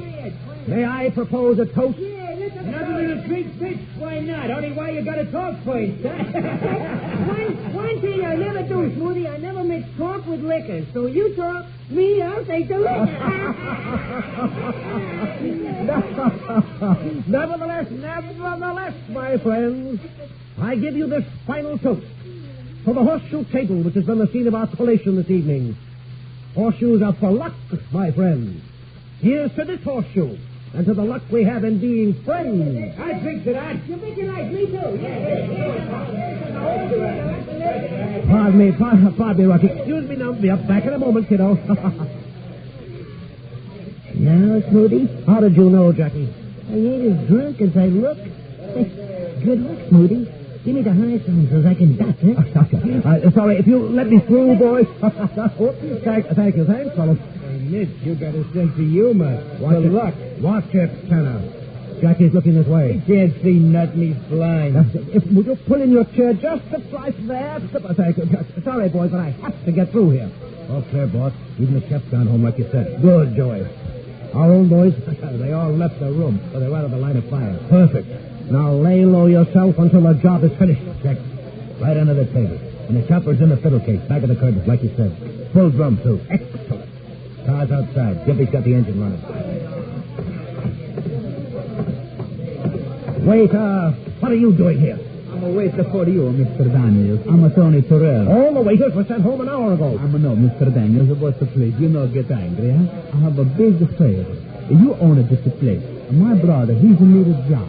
He's a salad man. He's a very good salad man. This doesn't beat the racket. One for the bird. Now beat it. See the manager tomorrow. Go on now. But you don't understand, Mr. Daniels. Out of my way, Torello. You might get hurt. This is no fiddle in this case. I'm a sweetheart to Mr. Daniels. Mr. Daniels, what do you do? Out of there is your friends, and I hear you say yourself it's a horseshoe table. It's a horseshoe for a luck. Luck, brains, Torello, and you haven't got any. And you'll be out of here by now. Don't shoot, Mr. Daniels. Not your friend. Please, don't shoot. Hold everything, fellas. I've got a surprise for you.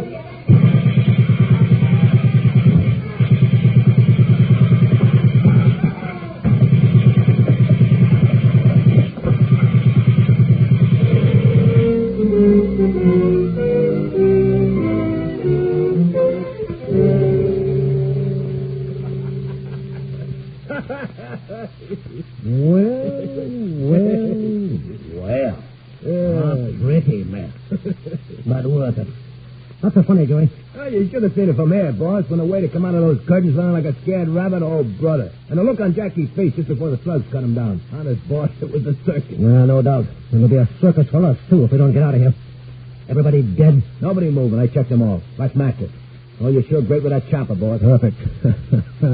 Split the cake, must we? Not anymore, Joe. From now on, it's all ours. Let's go. It was a wonderful party.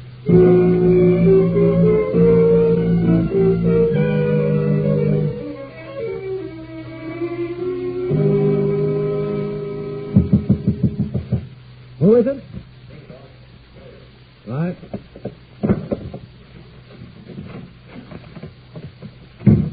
All right, Joe, what's happening? You ain't gonna like this, boss.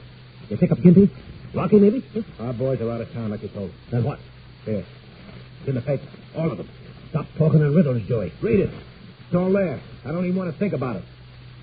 District Attorney promises swift indictment of gang leader Mitch Daniels for murder. What? Go on. That crazy waiter, boss. The one come running out of the curtain. The only survivor of the recent gang massacre is an eyewitness, one Tony Torello. Escaped murderous machine gun by Daniels, dove on the table, buried under bodies, left for dead. Oh, lovely. Just beautiful. One of the bump brakes, boss. That little... You told me they were all dead. You told me. Hey, look, boss, honest. He must have passed out. I could have sworn he wasn't breathing. Never mind. Too late. No time to waste over what's been done. Well, what now, boss? Now? We've got to get out of town and quick. On the lam, boss? Yeah. Trying to arrest somebody they can't find. And the indictment hasn't been handed down yet. We have to travel, Joey. But when it all quiets down, we'll be back. And then goodbye, Tony Torello.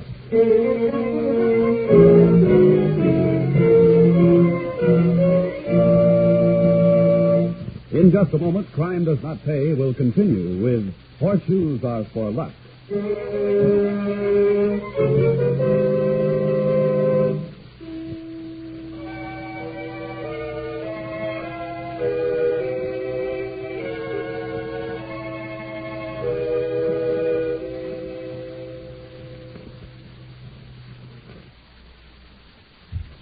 Now, we continue with Crime Does Not Pay, starring Neil Hamilton as Mitch the Smoothie Daniels in Horseshoes Are for Luck.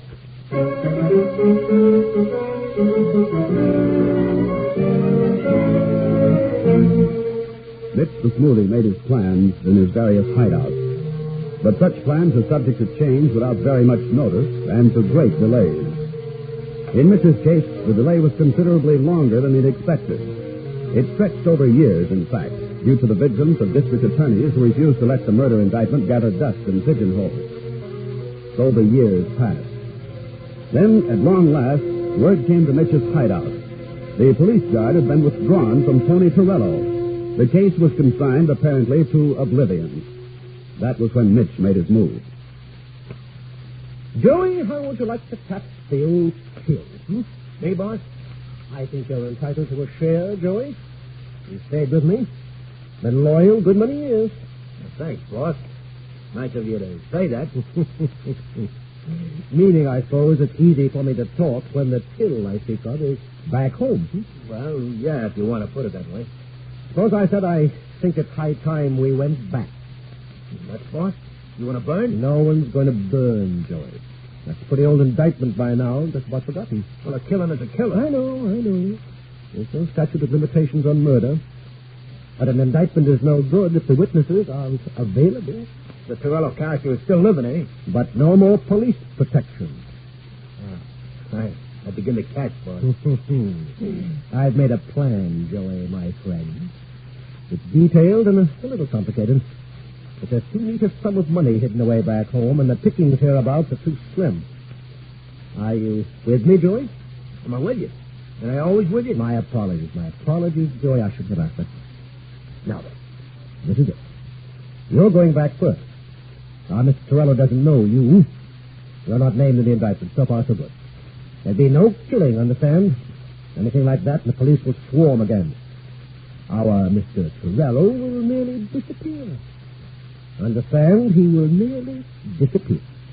And this is how you go about accomplishing that.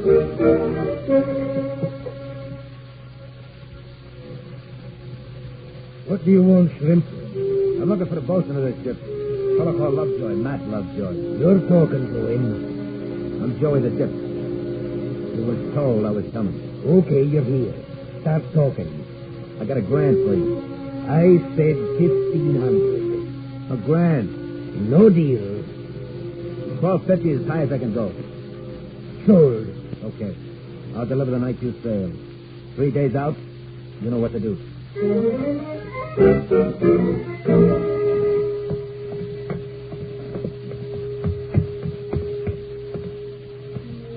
You're Torello? Who are you? What do you want with Tony Torello? Let's take a walk, wise guy. I'm in no walk. I walk all the night with a tray. Now I'm asleep. Only as far as my car. You can sleep in the car. On the way to the waterfront. I'm in no going. I ain't supposed to let you have it, but you'll get it through if you don't walk. Now down the stoop, Torello. March, fast.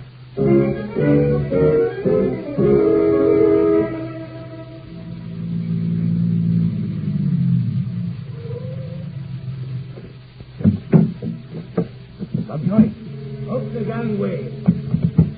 He's heavy. I had to conk him. He tried to holler. All right, bring him in here. He's only a little guy. What's the matter, Slim? You're weak or something? monkey's heavier than you think. Where's the dough? My jacket envelope. Okay, I've got it. All right, follow me. There's a rope locker for it. You can dump him there. We'll sail with the tide.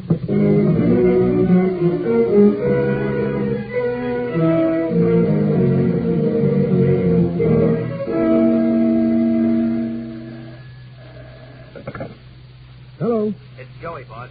Well, I called station to station like you said. never mind that. What about Torello? Mr. Torello is going to sea, boss. Just about now. How much? $12.50. Good. I expected you might have to spend the whole $1,500. You know me, boss. Penny saved. Anyhow, I'm a partner now. Why, so you are, Joey, so you are. I trust Mr. Torello has a comfortable berth. First class, yeah. In a rope locker. Only one class on a freighter, like in them travel ads. Say, can we go around the world, boss? What for, Joey? I always wanted to see that place, Tahiti or something they call it. Well, we might, Joey. We just might. Once I open a certain safe deposit box. But before that's possible, we have a certain matter to clear up, don't we, Joey? We're all set now, boss. Oh, we will be in 3 days. Check. Reserve a room for me at our old hotel, Joey. I'll be back in exactly 3 days.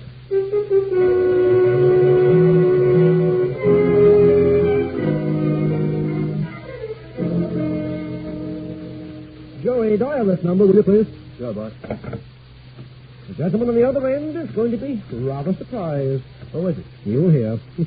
Just mention my name when he answers. That's it. Hello? One moment, please. Mr. Mitchell Daniels calling. What? Who? Here he is, boss. Sounds surprised. Thank you, Joey.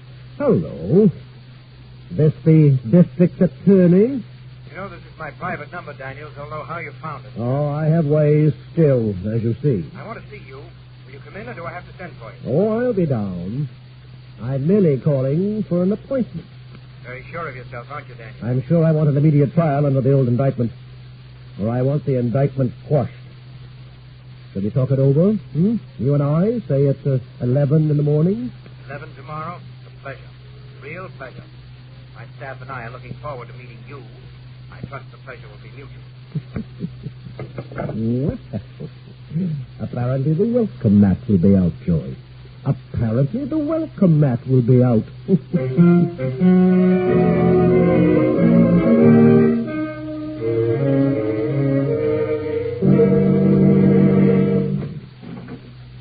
Yes, Mr. Daniels.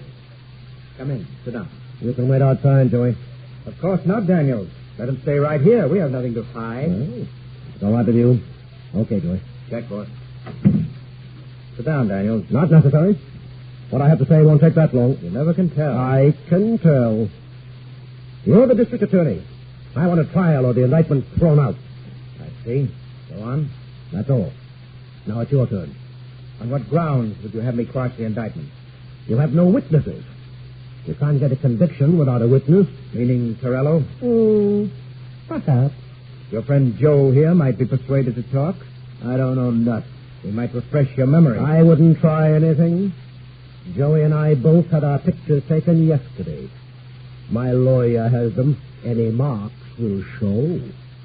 Well, you've thought of everything, haven't you? I believe I have. Move. You know, Daniel, it's strange about people. What, this? Philosophy? In a way. Sometimes people will take anything, connive at nearly anything. And then they reach a point, usually where someone rather like themselves is being pushed around for no good reason, and they stop. They change course in midstream and fight back. A pretty speech. Very pretty.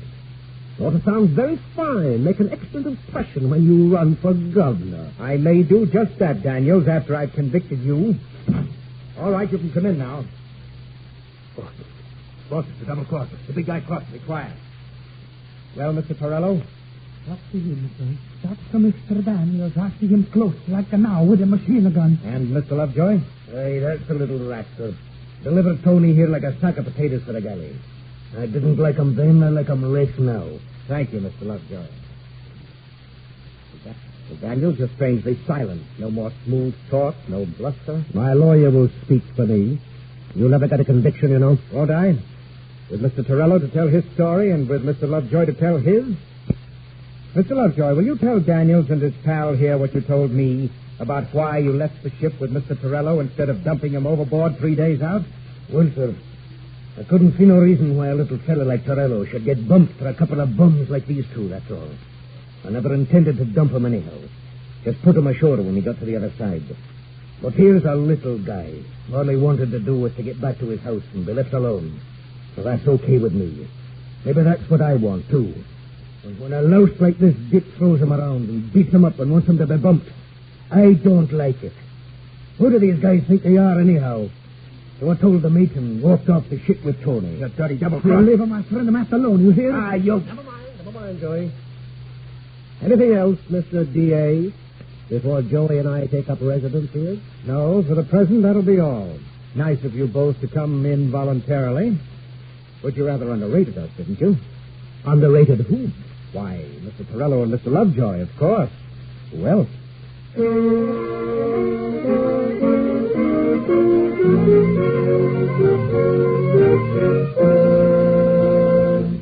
Crime does not pay.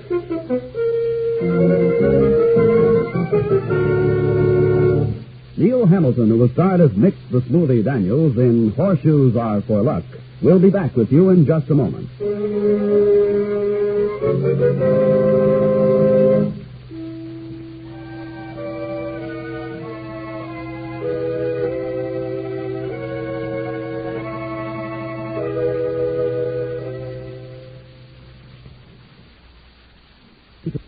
Now here in person is Neil Hamilton. I'd like you to think back for just a moment to the motive for the machine gun killings of which Mitch the Smoothie was guilty. What was that motive? Control of the gambling and numbers racket in the district where Mitch and his gang waged their particular kind of warfare. Now then, who made those rackets so profitable that men like Mitch wanted to control them? The shoe fits, doesn't it? People like you and me. Exactly. It follows, then, that if we refuse the lure of gambling, of that kind of easy money, if we refuse to support crime and criminals ourselves, the cost of government, of police, of prisons and courts, would be far, far less. And it follows directly from that for ourselves, as well as for the criminals, in the end, crime does not pay. Thank you, Mr. Hamilton.